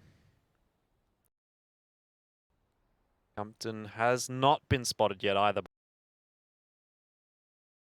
by Herbs, so this should be one that goes the way of Skyfire as well if Herbs makes a bit of noise. So that's too easy for Skyfire. There's just been a lot of small things that have gone wrong for the team that was actually winning, and so they do end up losing their first round without it really looking like a round. Like, that didn't really look like a round for Paradox. A series of unfortunate events. Indeed.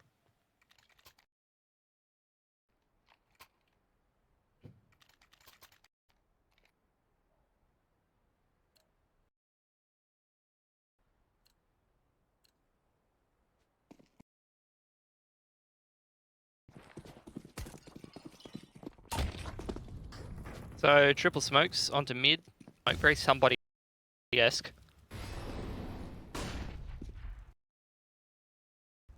Definitely not ready for him. Easy.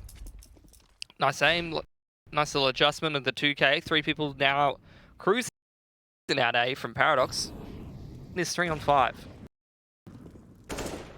I'm going to say no. Just one smoke there for Luke, so it'll be tough to hold off a retake with stuck in sandwich, I might add. Yeah, I think they're just looking for picks at the moment. That's the first of a couple that they'll need. They've used that smoke to allow the bomb to cross to the site. Herbs should be good for one here, but he's holding the wrong angle and is the end of the round. I think there for Paradox after we do see both with the He's going to have to do something pretty special here. Just going for damage, I think. Going back for the bomb now.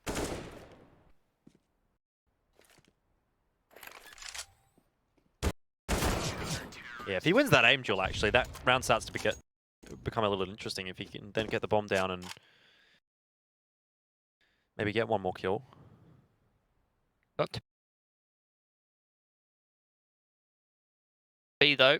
2 on the trot for Skyfire, and that's going to soft reset the economy of Paradox. Probably what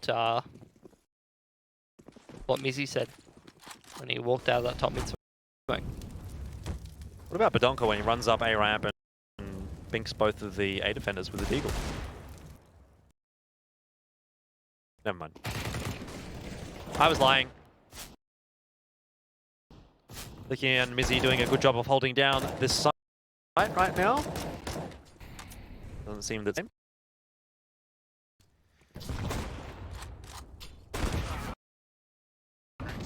Easy. Nice. 5 guns alive. 5-0. That's what you want. That's it.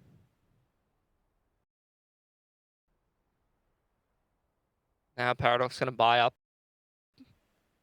Not a whole lot of util, but, you know, Not that I need it on Mirage necessarily.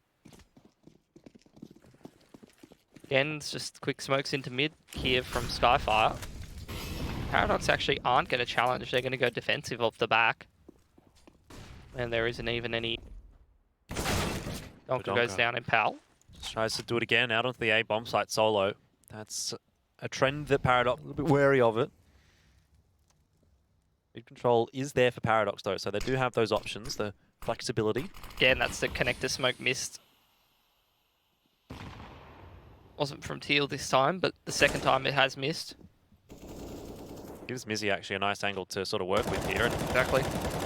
Freebie. It's not even like it's just missed, it's like it's given an advantage to the CTs even. Yep. But Teal and Inno, where has that come from? I think onto the B bomb site. Affinity and Leto, though, do a good job of holding down the fort.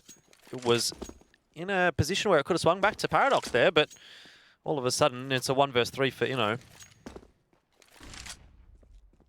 Double push up short from the CTs. Do just tag him up. Affinity going to go retake from that CT spawn position with the ult.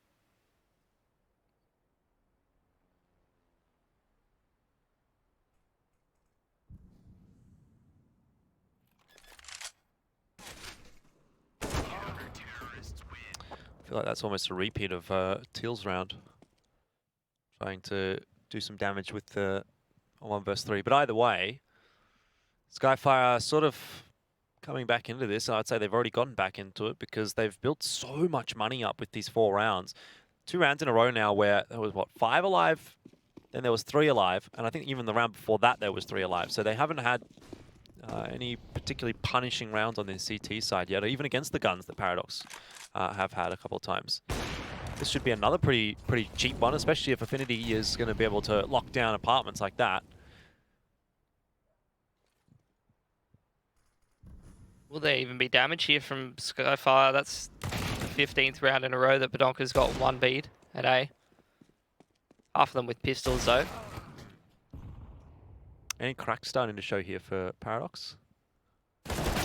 Yeah. I mean, undoubtedly they've lost 5 rounds in a row. Not yet. Okay. Herbs the Terminator. Terminates Affinity.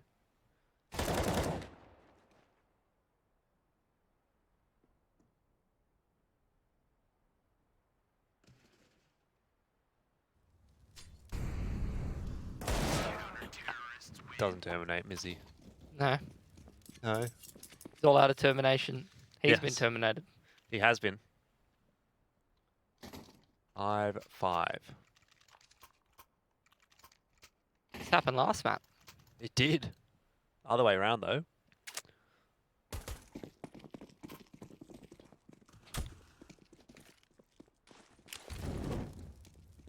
Different approach this time for Paradox. Smokes into mid and looks like they're going to be heading straight out this A bomb site. Licky's playing up close. Probably Herbs is going to spot the toes. Surely he has. There's no swing to punish Licky. How's he got out of that live? Donker gets caught with the flash as well. A little bit scared. Gumpton's on an off angle. You're not expecting that as Inno. Rough start to this round for Paradox as well. That grenade isn't going to help them either. Affinity just setting himself on the line here. Does get traded down eventually, but this is just way too damaging for Paradox. You really can't pull yourself out of a situation like this too often. If Herbs would have won that aim duel, maybe there was a chance. But now for Luke, he probably won't even get Licky for free here, so he'll be traded down by Gumpton. It's a round that probably could have gone the way of Paradox, actually, if Gumpton doesn't get that kill on the player coming out from Connector, but 6-5, Paradox off to a bit of a runner now. Skyfire. Yeah. Well, Skyfire, that's right. That is definitely right. That's a cheeky off angle. Sitting on the top of the con there. All it takes is just one boy to walk out con, underpass rather. And you've lost your toes. Won't get away with that all that often. No. Done it though. Now it's a half investment from Paradox. Just seeing if they can do some damage. Skyfire's mining's pretty good. Winning a clean round here would make it even better, probably for the rest of the half.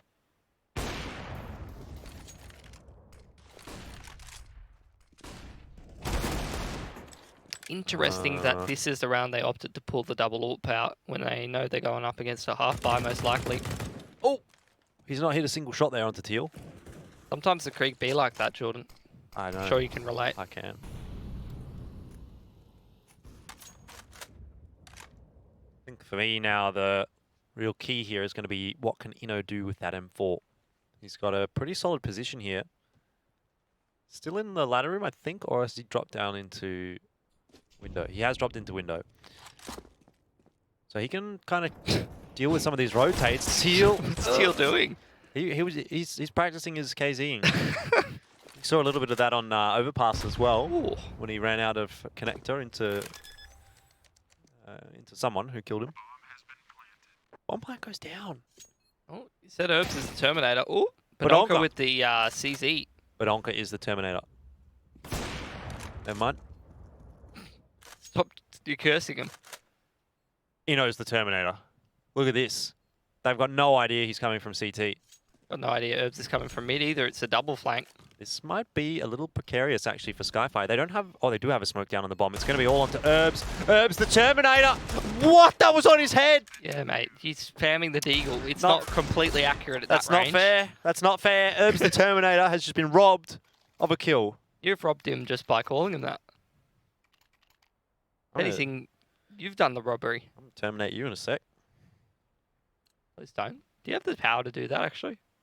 As You have in- to ask somebody else to terminate me. I could probably, I could definitely pull a cord out of your talkback box, which would terminate your ability to speak to the broadcast. True. I don't think anyone would blame you for that, to be honest. That nade just bounces out. It's pretty good. Izzy's got his one way up.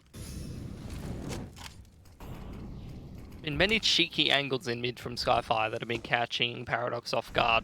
Yeah, I don't really think Paradox are looking particularly clean right now on this T side, which is probably an obvious statement given that they've lost 7 rounds in a row. There you go, there's Badonka. He's finally got it working over towards A. Well, has he? Yeah, 2 kills. Job done.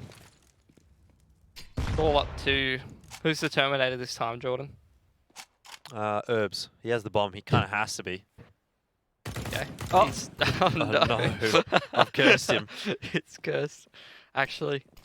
Well, there's nowhere else for Mizzy to be. He has to be under Balk, which should mean he's a free kill, but Lato helps him out for a moment. Teal and Herbs the Terminator win the round for Paradox 6. Finally, Paradox get off that mark of number 5. Yeah, and I'd say getting themselves 6 or 7 is probably already job done, as the chicken grease catches in my throat from earlier. Should wash it down with some Dare Ice coffee. Will do. Thanks for the suggestion, Jordan. Wow, that's fast. How can you laugh and drink at the same time? Crazy. That's really weird, because I could hear you drinking and laughing at the same time. This is a nice angle from Lato. Has he been heard, though? Well, he's definitely been spotted now. Herbs the Terminator. Back at it again. See what I mean? Can't count him out. And he should be around for Paradox. It's kind of nice to see them back into the swing of things. Should be 7-7. Should be a save. Yeah, Skyfire don't have the money to really do too much here, so time to save. Can Paradox make 8? I mean, getting to 8 is disappointing when you start at 5-0, but not too bad when you're down 7-5. It's not that disappointing. You'd be surprised how often that happens. That you go up 5-0 and the other team's like, well, they seem to be doing very well doing this. Yep. And then you just work that out and you they try to do it again and then you win again. You all of a sudden they're eco and you've got a ton of money and, you know, gets close from there, Jordan. I tell you what, Billy, it's been an interesting half, that's for sure. Gone backwards and forwards.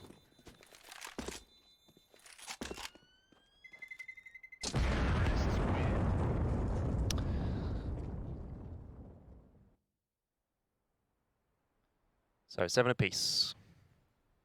Tactical timeout for Paradox is going to give us time to take a look at Western Union's spend tracker. And Herbs is the one who has earned the most money in this half. You can see Teal is currently putting in a bit of work trying to get that spend count up a little bit. He buys himself a Zeus. Yeah, Badonka's overtaken him though. But that's a fair bit of cash actually on both sides. It's pretty easy to top the spin counter when you're. He's not topping the spin counter, is he? Yeah, yeah. Badonka is.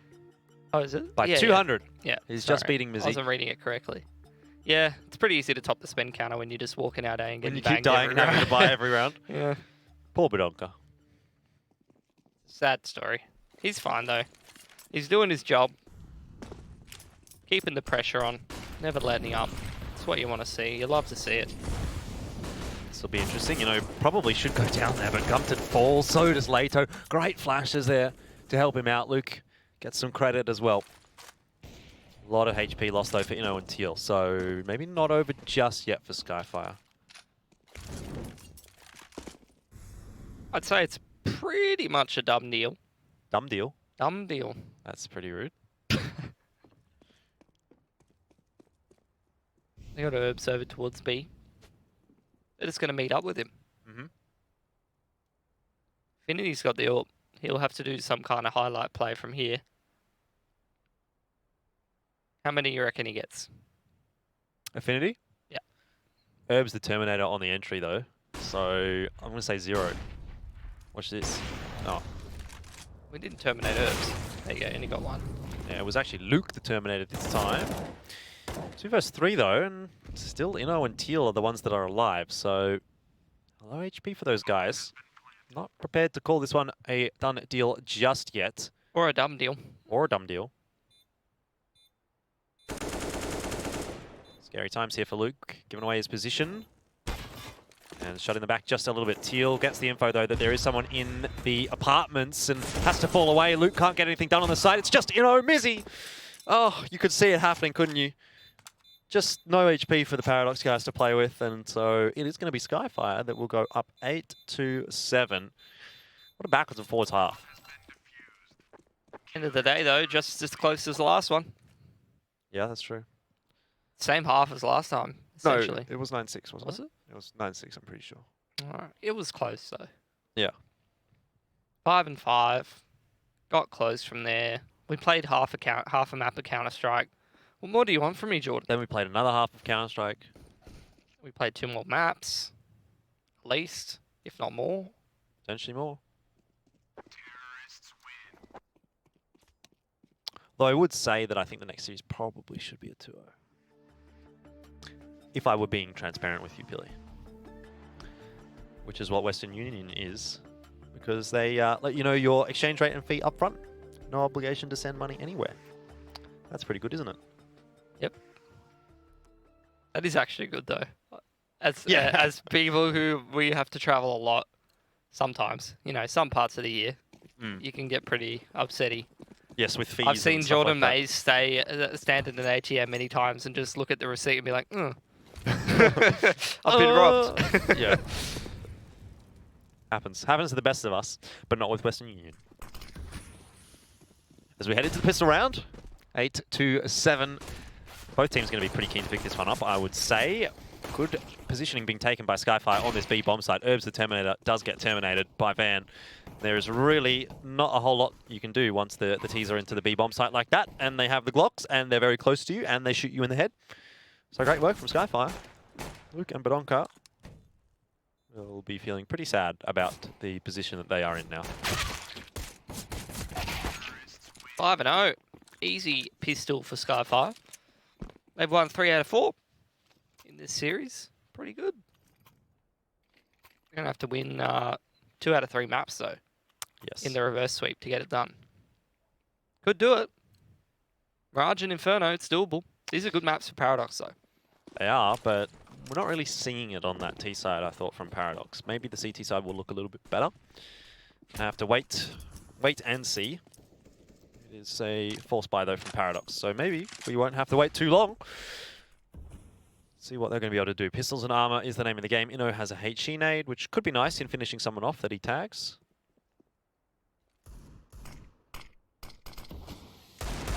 Herbs is particularly interested in the floor and connector there. Alpha male posture, Jordan.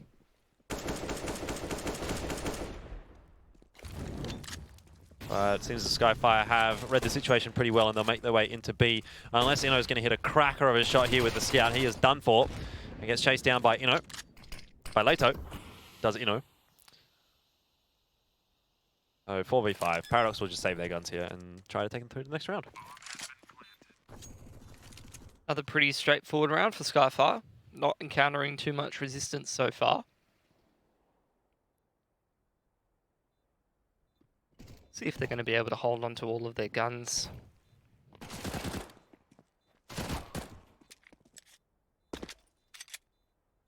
Not so far. Losing to Mac 10, not the worst thing in the world.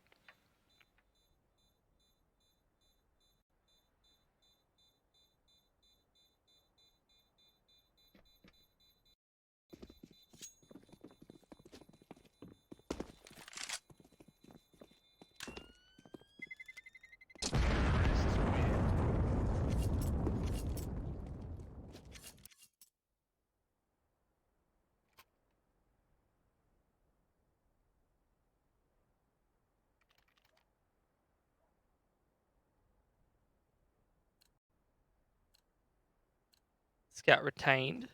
We thrown back over. Those pistols and armor. Ooh!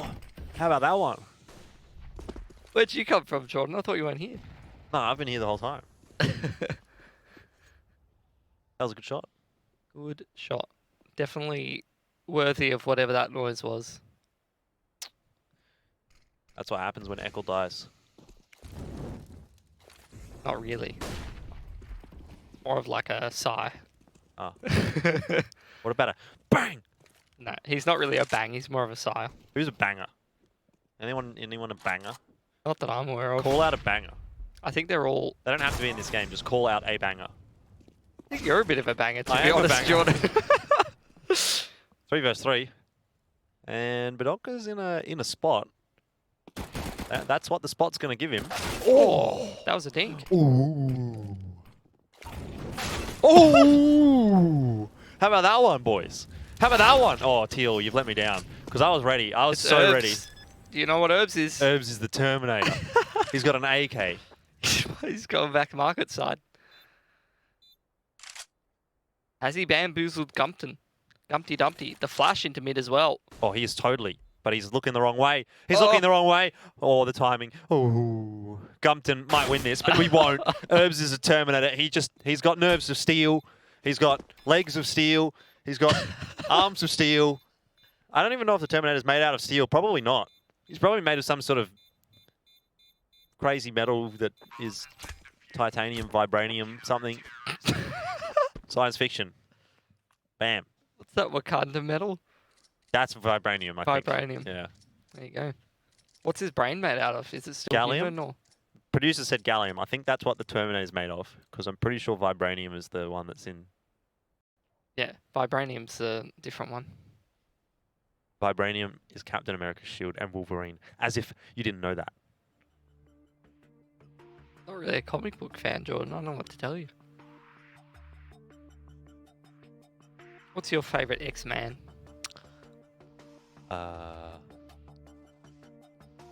Cyclops. His eyes are portals. Did you know that? I did not know that, actually. I've never received that information in my ear before. That's pretty impressive. Up until this point. Yeah, I've always admired his portal eyes. Portals to another dimension. Unbelievable. He's pretty powerful. That's all I'm going to say. The most powerful X-Man. Didn't know you're so passionate about this topic. I'm a Jordan. big X-Man fan. Yeah, there was just this voice in my head saying, like, Cyclops. Cyclops. And I had to say it. Anyway, that's a good start for Paradox. They've been a little struggling on the CT side, but with Herbs being able to win that clutch, maybe time for them to start getting back into the swing of things here. Well, Skyfire's lost the pick early to Luke, and now they're going to try and wiggle their way up into the window. There's 2 players waiting for him, though. Be very surprised if they got away with this one. That might be how, but it doesn't end up working for Affinity, who can't really hold on to the spray. There was certainly his chances. Mizzy's cleaned up Luke. Man, that's kind of a little bit of a disaster for Paradox, isn't it? Because that should have been their round for free, and then it's gone a little bit messy. Yeah, they've got the utility though. They've got the health advantage. Bomb only just does go down, and they've got 3 kits, Jordan. So let's just relax a little bit. Plenty of utility here. Yep. I think main man you got to keep your eye on for Skyfire is definitely Mizzy here. This Mizzy against Herbstall is absolutely critical. And I'd say Mizzy's got a banger of a spot. Loto's gone down early. Mizzy has given away his position. Teals is going to get that frag, but Licky trades down effectively. Smoke to go on the bomb here for Herbs. He knows he doesn't have much time to work with, has to flash through. He's got an incendiary. That's the perfect spot for an incendiary to go down, and he is just going to win the round for Paradox. Again, it goes down to the last player, though. And so it's not much for Paradox in building up that CT economy, unfortunately, but 2 rounds in a row. That's why his brain's made of vibranium, Jordan. It's big brain, all the util. Brain-ium. Dab it out, boys. Dab it out. So glad that we didn't have Jordan dabbing. I'll tell you. It is nice for Paradox, though. Well, like I if said they this in the last 2 rounds. So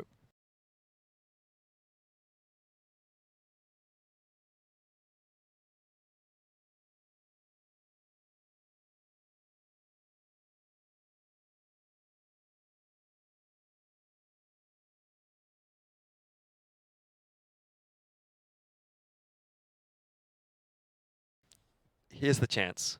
I think more of a retake setup actually on the A site.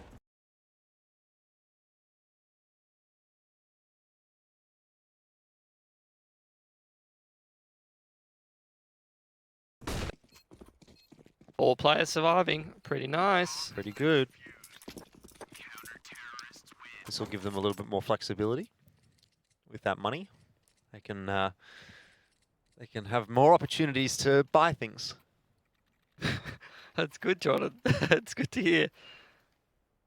Just in case they were to lose a round. Their economy at the moment is just, you know, absolutely taken off. It's so reliable, you know? Mm-hmm. Just so reliable. It is. Well, I mean, I don't know that it's really that reliable yet. It's not gonna give them multiple buys. It's just gonna give them one.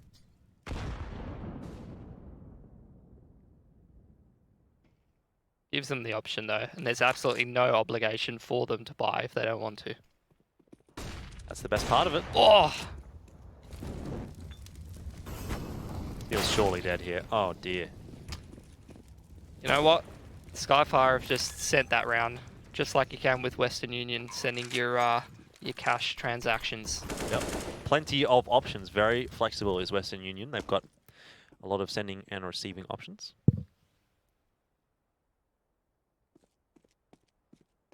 And I think Paradox have sort of just been sent back into square one. Sent into Narnia, into the Shadow Realm. One headshot at a time. Can I just say, I think Skyfire looks like they might win this map. Yeah, but that's what you said before, Jordan, in the last map. Yeah, that's true. And then what happened? Paradox are overtime legends. It needs to be better than that, you know. Come back, boys. Come back. Overtime awesomes. Rarely is a name laughably bad, but that definitely qualifies. Well, the other option was orifices, so it wouldn't have been much better. Oh god, I think I just gagged a little. Double AWP.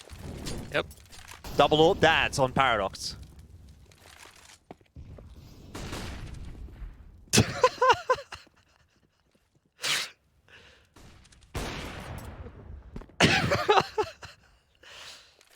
Oh no, there's so many things you could say, but none of them are good for broadcast.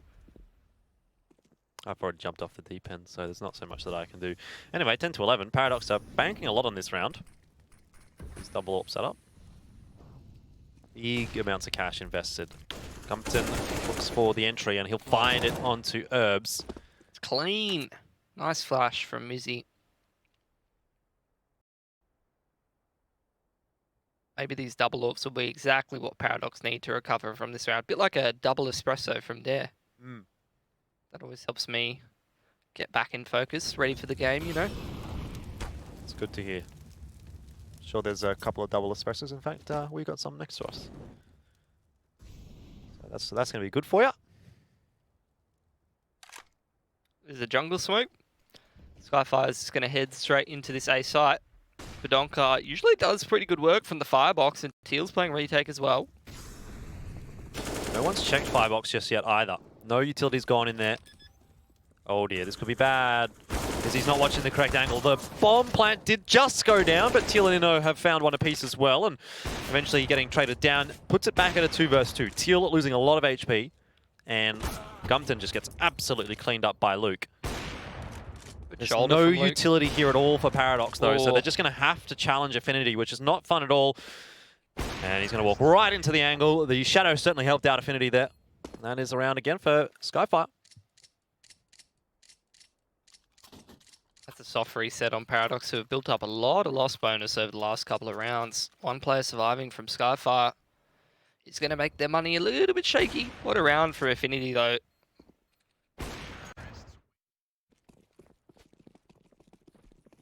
He's playing very well.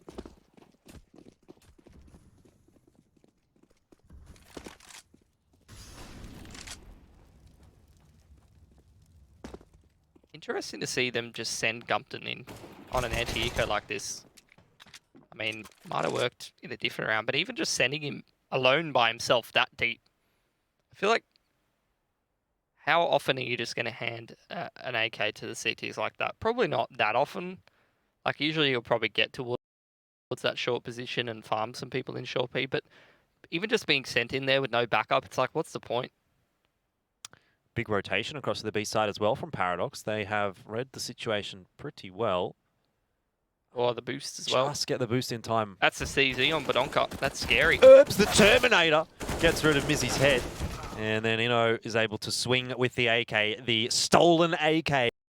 2 kills for Herbs. They still haven't found Badonka either. This is going to be so scary for Skyfire. Very, very scary, like a bad bedtime story.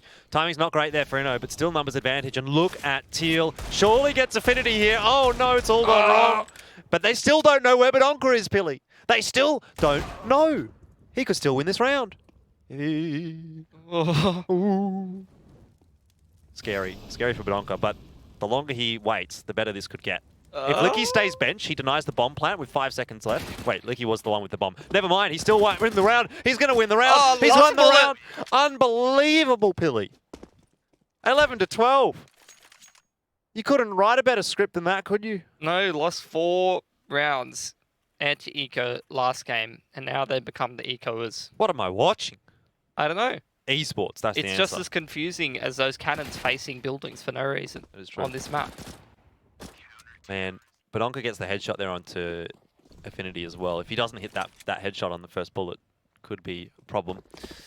Do you ever just think about those cannons, though, and you think, like, did they make this map before they did the background of everything else? And was that meant to be, like, some sick shoreline? Where's my shoreline, Val? I want to see it. That's the exact round Paradox needs, by the way. Yep. All guns live. What I was going to say is I think that given the architecture of this looking like a castle of some sort, this may have been an emplacement in the past, the cannons. And then the houses were all built afterwards. But they kept the cannons there as like a memorial or something, you know, a tourist spot. I've been to some cannons before. Yeah? I actually have. Then you just touch it and you push it and you're like, that's a heavy boy. And then you put your head inside like you're going to get your head shot off by a cannon, take a photo.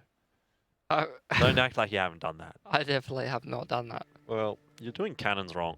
That's all I'm saying. You're doing cannons wrong. As everybody knows, stick your head in the dangerous end. Well, it's not going to shoot you. There's no one there to shoot it. It's still very heavy, Jordan. I'm not sure why that matters. You've got a small neck, mate. That's a massive spray from Badonka. I do have a small neck, but I'm also not sure how that matters. I'm just worried about you is all. Thank you for your concern. 3 people spamming through that top mid smoke. Oh, that's a missed smoke on the window as well. That's a missed nade. Aim higher, boys. Alright, this time it's the mid approach from Skyfire. Double walk up the underpass. Flash onto the con side. Smoke into window, smoke into con after that flash. There's your mid control. Bada bing, bada boom. They don't have any utility left over though, Jordan, so they have to win off the back of this. Oh. It's a nice entry for Gumpton. Tell you what, ladder has not been a particularly strong position for Paradox. Donka does get missing back. Zway's position in jail, so he'll be traded down pretty effectively by Affinity. It's a 3 versus 3 for the retake here. It's thrown window smoke. Luke knows that no one has crossed. That's big info. Badonka's on the flank as well. This post plant is pretty shaky, especially with that one player coming in through apps. Gumpton's a freebie if Lado's not posted up at the right time. A bit of utility there for Badonka, but he is the apps player, so that's kind of rough. Oh. Teal wins an aim duel onto Affinity. Leto has to spin around. That gives time for Teal to get the second on a Gumpton. Untradeable as well. And Leto just has to dance, has to try his best here. Luke hits the shot. The round is won by Paradox. 2 guns alive. They've got a lot of cash. And they are starting now to look like they'll march towards victory. See what Skyfire is going to throw at them in this round.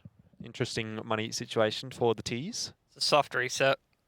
They're going to have to take the single eco and allow Paradox to get to 14. Paradox's money is looking mighty fine. Maybe they could send us some of that, Billy. How would they send it? Western Union. Because Western Union has one of the biggest networks in the world. With thousands of locations around the world. They could send money anywhere that they wanted. And so far, Teal has earned the most money to send anywhere. But and Herbs have sent most of their money into the weaponry. Yep. So and Herbs are the biggest spenders. Teal Double needs up to again. send some over to his teammates. He does. He's kind of hoarding it. That's not cool. That's a no-no. You heard from the big man. Indeed. It's not good in today's economy either. Interest rates, very low. So you're not getting much for your cash. Don't start about stocks again. I'm not. I'm talking about cash. It's different. I know. But you could have recommended some. I'm not definitely not recommending any stocks. Broadcast. Don't put that on me. It's only on your own stream. Mm-hmm. Which is, what was it again? Alpha Sky 11 on Twitch. Good to know.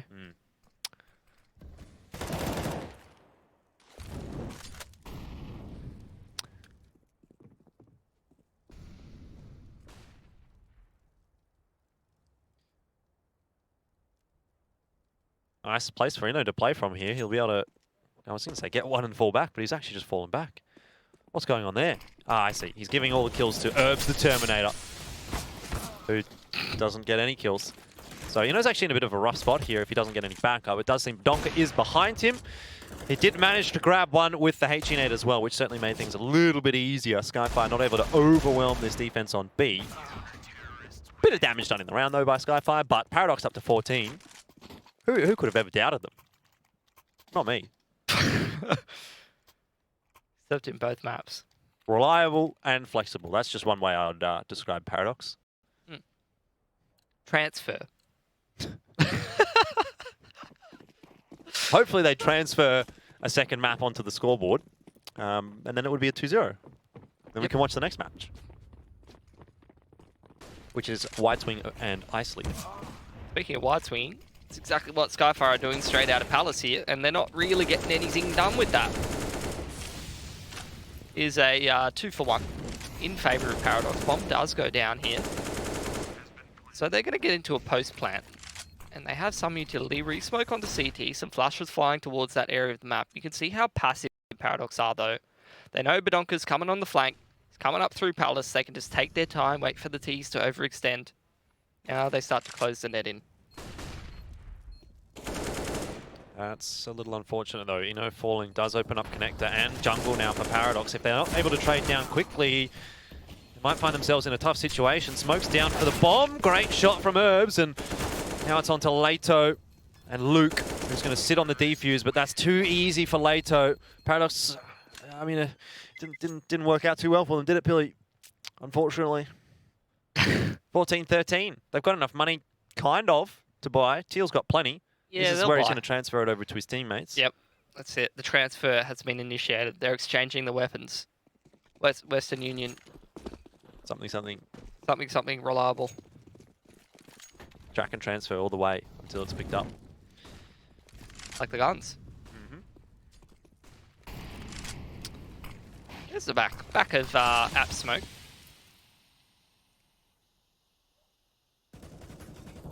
Bit of spam out from doesn't get any damage from it. Herbs, he hasn't got the Molotov, so this B hit's going to be a little bit harder to hold than usual. But with the deep ramp info and these flashes flying out, there's going to be the rotate from Eckle any second. In a nice position, helped out well by Herbs, but it certainly is, that's doing the damage, dancing all around the bomb site. He'll eventually fall, but 3 players down already for Skyfire, and that means they have to slow down as well. Bomb's not in a good spot for them either. So this will be tough. Well defended by Paradox, and Herbs getting the credit for that. Luke on the rotation, got 2 as well. 15-13 is up. And that's match point for Paradox to secure a 2-0 tonight. A fairly close affair, though, it has been against Skyfire. As will all of the games be in this split 2. These teams are just too evenly matched. A technical pause, Jordan. How can you have a technical pause at 15-13?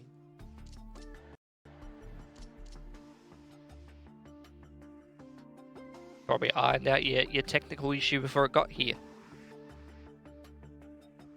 Not sure that an iron would do much to help a technical issue, but maybe that's just me.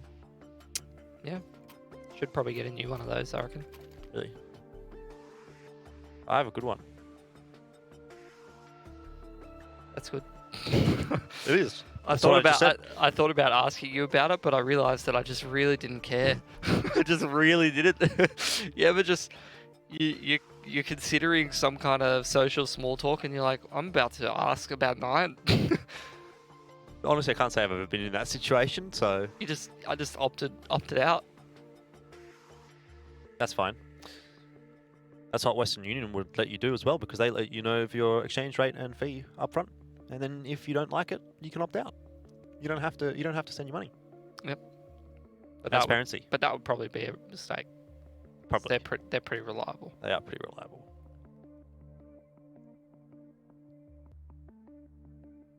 How reliable is Paradox going to be in finishing this map off, do you reckon? Look at the buy for Skyfire and tell me. Percentage chance. What's the percentage chance Skyfire wins this? Really like a 70. Skyfire's going to win 70%. 70% of the time, they just win this round. Skyfire, not Paradox. Oh, Skyfire. Are you trolling me, Pilly? Yeah, I mean... See, now you're considering, you're like, how can I justify 70% for Skyfire? No, all you need to do is just flip the percentages. But yeah, I can see how you'd be confused. So you already know what my answer is at this point. Skyfire 70%. No. Oh. Skyfire's 30%. Oh, I see. I I've just got another technical pause. Another one. I'm pretty sure I just heard the door downstairs close. Turtle was on his way to the player's house as we speak. Mm-hmm. And he will probably just unplug the monitor and plug it back in. How long do you reckon it will be until it's fixed? I don't know. Turtle's a pretty quick runner, but I reckon Turtle gets to his house, unplugs the monitor, plugs it back in, and all is fixed. I'm going to say 10 seconds. You ready? 10, 9, 8, 7, 6, 5, 4, 3, 2, 1, 0. And not unpaused. It was a good try. That was a good try. That's like the participation award. It was a good try. Everyone did well. I counted down from 10 backwards.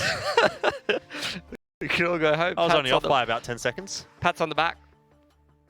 Pats on the back for the boys. Yep. Social distancing, please. No more pats. Thank you. That was enough. Rubbing nipples is appropriate, though, apparently. Well, I mean, I didn't bring it up again. But you did. We're even now. Skyfire looks like they'll go for a rush on B, and that might just work. Is the only player there. Rotation's going to be quite a while. He's in a spotter bother, but he's hiding behind the smoke. He's been spotted. Oh, dear. Oh, dear. Paradox. This is... you got to save. You got to save.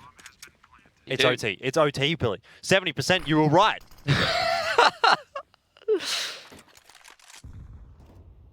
I mean, I was going to say that the way that Skyfire were going to win a round like this is if Paradox weren't on top of things enough and then they just got rushed. But I didn't say it. You would have been right, though.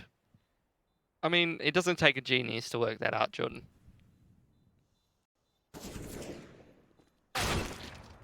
That's a gun that they really probably needed to save. Yeah.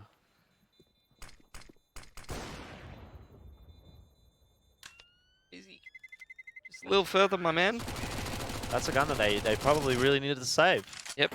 Badonka just went down. He's got 2.2k. He won't be buying an AK, I can tell you that.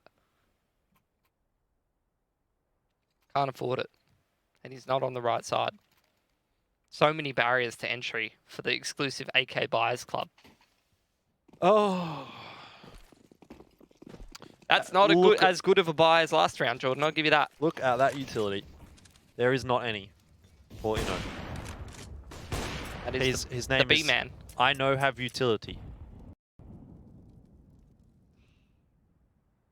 I know think we win this round. I know want scout. Why don't you tell me more about it?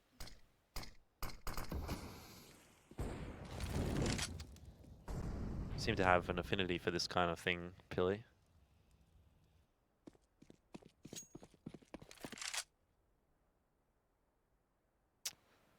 All things being equal.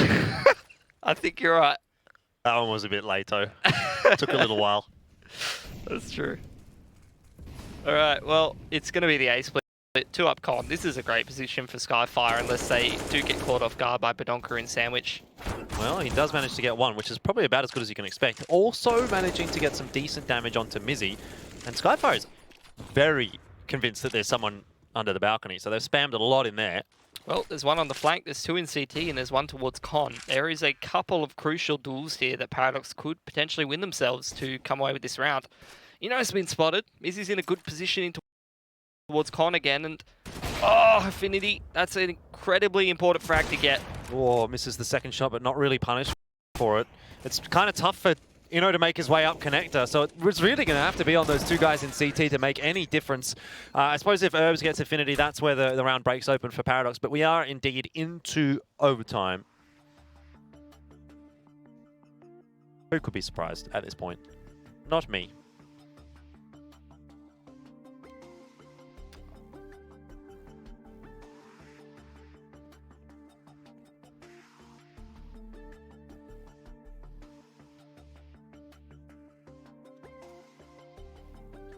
Kind of.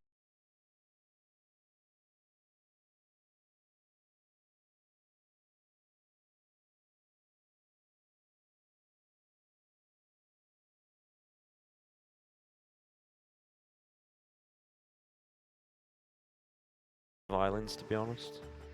I feel like we've gone through the 7 stages of grief with the OT. Do you reckon we're in depression or acceptance? Definitely acceptance. I went through like the first 6 when we were watching Chiefs. Shock, denial, anger. Yeah, definitely shock, definitely denial in that this can't go any longer, and then it did. I don't know if I was particularly angry. I mean, I guess I kind of might have sounded a bit angry on the broadcast, so we can put that one up as well. I mean, I feel like I'm in a bit of denial with this map as well. I still don't feel like we should be in overtime. I feel like Paradox should have won that round at 15-13, made it 16-13. Yeah, but then they did a 1-3-1 and didn't throw their utility against a clear low buy, which is a pretty big misplay. I'll tell you what's not a misplay, though. Herb sending it through B apartments and getting a freebie, and there's the bomb, which he hasn't seen. But that's, you know, neither here nor there. It don't matter. Gumpty in that ladder route. They wouldn't want to fall down. Mizzy should die here. Herbs is going to clean him up. Herbs is kind of just running around the map, terminating. Wasn't ready for that. Pretty uncomfortable, to be honest. He was terminating.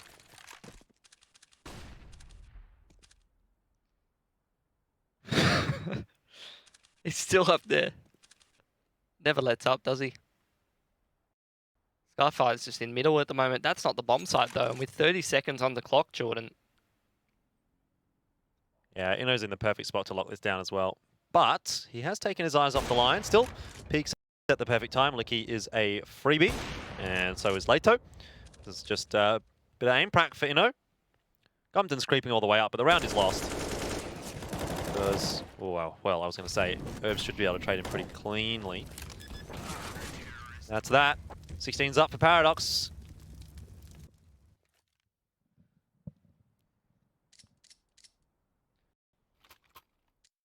Are they going to get it done in OT again, Jordan? What do you reckon? Give me a percentage chance that they get it done in OT here. Who? Paradox. Paradox Terminators. 100%. Full faith. What if they lose this round, though? Does that sway you? They won't. How can they lose? They've used their utility. They have 3 players on the bomb site. The Skyfire's going fast. Look at this. Badonka, it's too easy for him. Echo, it's too easy for him. Teal, see, it's just too easy for them. Ask me again. Ask me again, Pilly. How easy? How easy? 100%. I thought you were going to say too easy. Too easy. Too easy for BZ. True. But maybe it's too easy for Mizzy. Mizzy me with that. Mizzy me with that pun.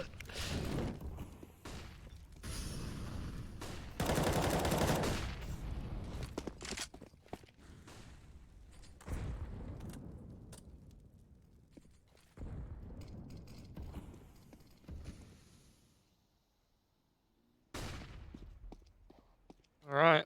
What's the play from Skyfire? Third round of the T-side OT. Haven't got anything done yet. Again, it's the mid control. No duel in ladder this time, though. They've used all their util and got no control of connector. Instead, they're just going to go back for a late B, but with Herbs up on ladder there. If he isn't traded well, he could potentially backstab. Badonka's here as well. He's usually towards A. What a entry from Mizzy. Just drive-bys him. But it's getting cleaned up by Luke. 100% Pilly. I wasn't even concerned in the slightest. It's going to be 19-15.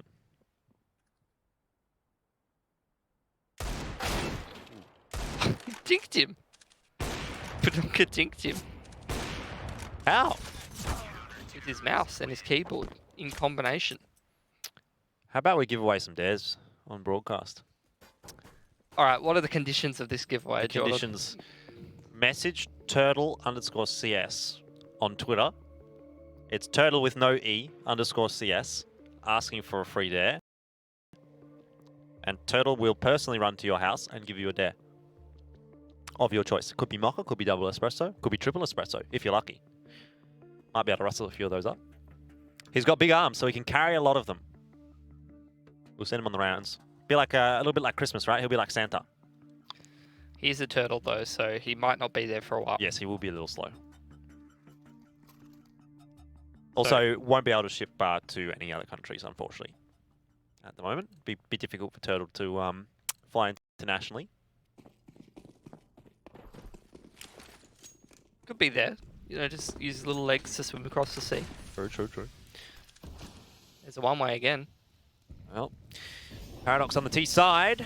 1 map is all that's required for them to win this series. And to win that map, all they need to do is pick up one of these rounds. Certainly should be a doable scenario. The mid smoke is not going to be missed by Paradox. The first one was, but they heard that it was put out by Molotov, so they didn't peek top mid and then re-threw it. That's very smart. That's actually massive brain gameplay from Paradox. Could you be surprised? With Herbs on the team. Exactly what you'd expect. Herbs the Terminator. With Badonka in-game leading, according to you. No, that was not according to me. MC, sorry.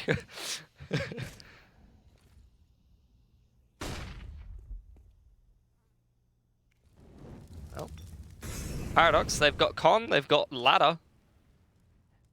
They've rotated Herbs around towards ramp. Badonka's in Palace. I'd say they're in great positions to be winning the round here, Jordan. Has Mizzy spotted Luke? Yes, I think that answers that question. You know, is going to trade things down, and so is Badonka. Gets the kill on Licky. It is really all onto Affinity here. Leto continues to push potentially through the murder hole, but decides better of it. This is looking very good for Paradox. I think this might be the map. I think it might be the 100% win rate in the overtimes that we anticipated from Paradox, because they are the Terminators. 19-15, very much on the cards here. You know, we'll creep through the motor hole. Never mind, it's Gumpton that creeps into Inno, and that's not where you want to be. Nor is that for Leto, and Paradox are going to win the series 2-0. It was a pretty long one as far as a double mapper is concerned, but we got there in the end, and Paradox will be happy to continue their run in the lower bracket. 2 more overtimes down. I'd say we put in pretty good work, Jordan. Yep. Time to go home? Yeah. That was it, right? Yep. Are you sure? Yep. Are we forgetting something, maybe? Dare Ice Coffee. Got to take the Dare Ice Coffee with us. That's true. We want to forget those. No, definitely not. I mean, all things considered, a little bit sloppy from Paradox, but they got it done in the end, as they've been doing a lot lately in these, you know, overtime for a couple of rounds. They're just too plucky. You can't put them down. They always just keep coming back. They've had a bit of practice with those overtimes as well, haven't they? Yep. It's, I don't know how many times now we've seen Paradox playing in overtime this season. There was one last week, no, two last week against Ground Zero. Then the one against Order, and now this one. So that's at least 4 overtime maps so far this season. What about the Chiefs game? Chiefs had an overtime, Yeah, did they? Yeah. Against Paradox? I think so. Probably. Let's just say 5 for the sake of argument. I think there's more than that. It's probably more. I think it's actually more. So, well, I'm going to go back and find out. All right, you let us know. We're going to have a little bit of a break shortly, and I think that's a perfect time for Pilly to do some research. Yep, that's Alright. what I do on my breaks. Sounds like a good idea to me. We're going to head to a quick one so Pilly can let us know all about Paradox's overtimes after this one. We'll be back with another match, though, so don't go too far. See you in a bit. Smoke goes down. What a swing from Herbs. Mizzy's low on HP as well. Has been spotted now as well. This is a free kill. Down to 3 HP now, and he'll continue to look for more. Luke's won the round. Definitely not ready for him. Easy. Nice angle to sort of work with here. And Exactly. Freebie. it's not even like have had a couple of times. This should be another. Yeah. Love to see it. This will be interesting. You know, probably should go down there, but Gumpton fall. What about this topic? I'm a big Jordan? X-Man fan. Yeah, there was just this voice in my head saying, there's Shoulder no from Luke. utility here at all for Paradox, though, which is not fun at all. And he's going to walk right into the stays bench. He denies the bomb plant with 5 seconds left. Wait, Licky was the one with the bomb. Never mind, he still won't win the round. He's going to win the round. Oh, He's won. Before they did the background Maybe. of everything else. And was that meant to be like some sick shoreline? Where's my shoreline, Val? Great shot from Herbs, and now it's on to Leto and Luke, who's going to sit on the defuse, but that's The apartments and getting a freebie, and there's the bomb, which he hasn't seen, but that's, you know, not. Mizzy should die here. Herbs is going to clean him up. He has taken his eyes off the line. Still peaks at the perfect time. Licky is a... Mr. Murray, have you decided on a name? We're thinking Callum. Callum Murray. Callum Murray. Calamari. Let's make it Jack. Drink it through with Dare Iced Coffee.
He's going to get 2 kills with the AK and 3 now as well.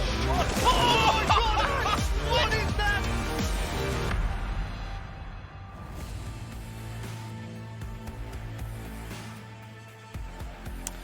So the ANZ champs split 2, and we're heading through the lower bracket at the moment. Wide Swing and I Sleep awaits us for the second match of tonight. Paradox and Skyfire was a fairly long affair, 2-0, but still a couple of overtimes, as we are generally used to in the ANZ champs at the moment. Do you expect we're going to get some overtimes out of this next match? It seems like one that might be a little more cut and dry. Yeah, I think it's going to be like 2-0 with 2 double-digit maps, probably. Like, iSleep's probably going to close this in 2 maps with, you know, close-ish affairs, but Wait, not did you as say close. iSleep? Yeah, I think iSleep's going to win. Really? Yeah. Why? Do you think Wide Swing's going to Well, win? Wide Swing beat them 2-0 in the open qualifiers. Okay. In the first open qualifiers, the split 1 open qualifiers. Okay.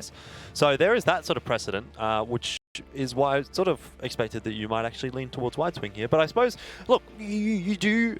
I always go for the vets in Yeah. this kind of a game. I always do. Anyway. Especially when it's a mixed team. Yeah. Look, I can totally understand that as well. But with that said, I did watch a bit of iSleep when I was watching the qualifiers. They played in both of the qualifiers, and it wasn't as nice or as good as I might have thought it would be. Come on, man. How are you going to predict against Ferg? How are you going to do that to him? I could just say he's washed up, but I'm not gonna be that guy. Me and Ferg, great mates. Send him a message every now and then on Twitter. What about Moe? You can't predict against Moe. Well, Moe also... Remember the wallbang on Nuke? Nope. Through the hut? Nope. You don't remember that? Nope. Remember him going to the minor? Nope. And finishing third? Nope. God. I do remember last week when he got very sad on Twitter. What did he get sad about? Having to play in open qualifiers. Thing to say, but when you're not in the top echelon of the teams, you got to do that. Are you It's suggesting not- that Moe that's is through- not a top echelon CS player? No, that is just not in a top echelon team. You're Through just- probably no fault of his own most of the time. So it's Ferg's fault. I can't believe you would do the boys like that. Oh man, if anything, you know, it's probably your fault, Jordan. I see. You forced all these teams. You didn't invite them. You Yep. forced them yourself to play. Let's stop in the talking about qualifiers. iSleep. Let's start talking about Wide Swing. They're our first team for this matchup. Yes. We can talk a little bit more about iSleep a little bit later. But All Might Iron, Valhalla, Panic, and Plex. Valhalla. Who's that? I have no idea. All right. Someone Realist just for this match. Interesting. Yeah. MC says cute girl. Cute girl. That doesn't Okay. help, does it? No. That doesn't really help. Anyway. I don't know. Look, all I'm gonna say is you got Iron Panic on a team. You got All Might on there. Plix doesn't go too bad. They're sharpies. And they can definitely win some games off the back of their individual skill, and they've also got a couple of experienced heads in that roster that can definitely make some decent mid-round calls and get the boys on the same page. Particularly Panic and Iron definitely would be, you know, perfectly capable of running a simplistic sort of system and knowing what are the high percentages and making those mid-round calls. They've been around for long enough. They've played at a pretty decent level, both of them. Yep. So yeah, it is a pretty good lineup. I don't know though. I just like the iSleep lineup. I like. It's not a bad team. It could be a good team. That's the thing for me. With Wide Swing here, it seems Major has been replaced by Valhalla, or is being subbed for by replaced. I'm told. New core player. So we'll see what Valhalla is going to be able to do. I don't think I've ever seen that player play before. So that's going to be interesting. The alias is Valhalla's other alias supposedly is Cute Girl.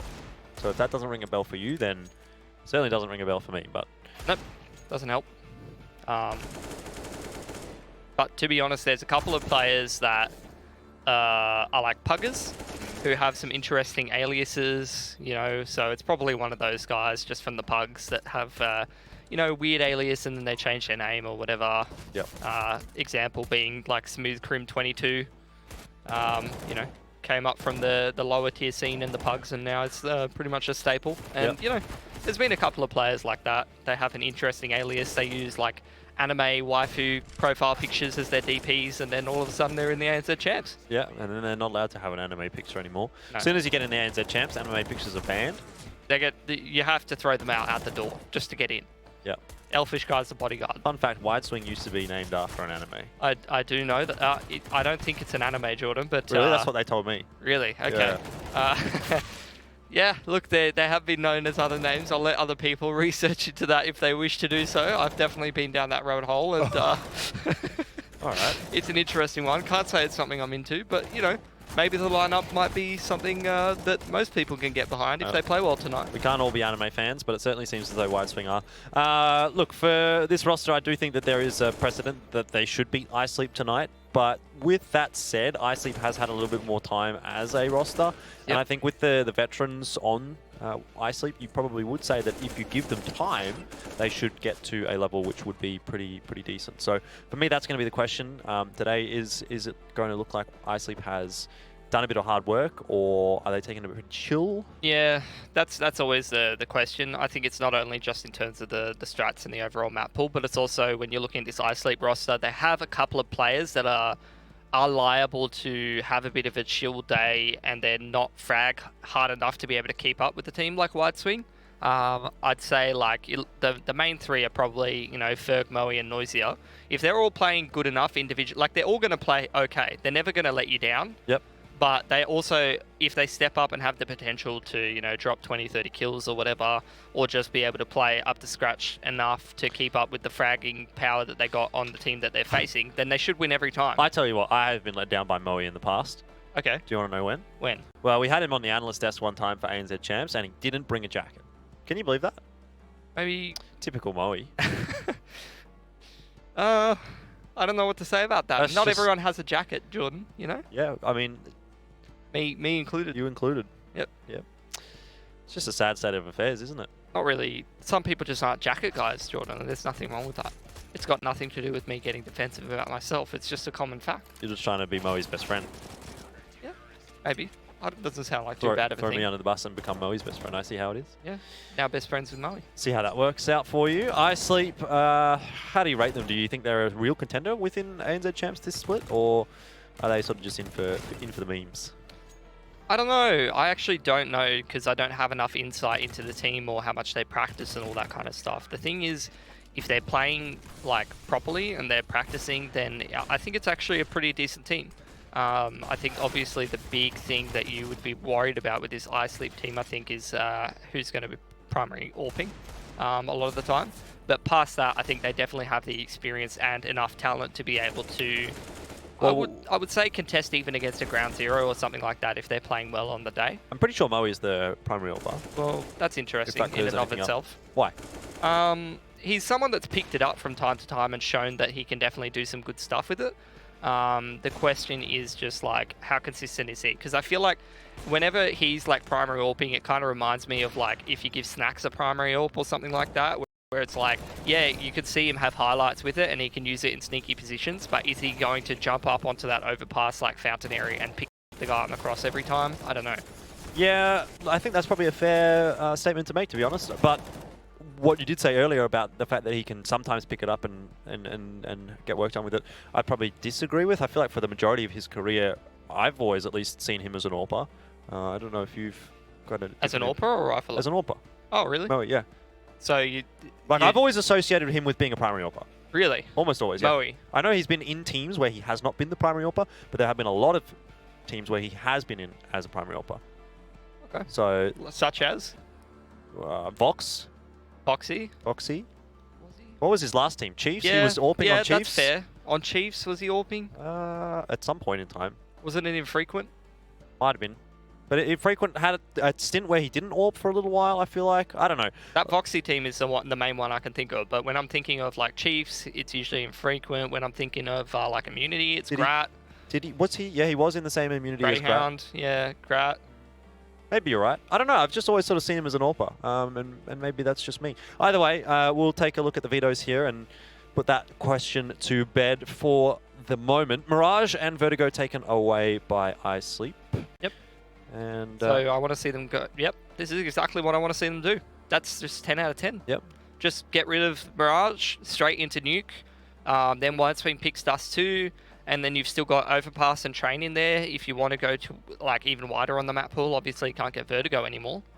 Or you can go on Inferno, which is a map where you can use your tactics and your utility to break down your opponent a bit more. I'd like to see them go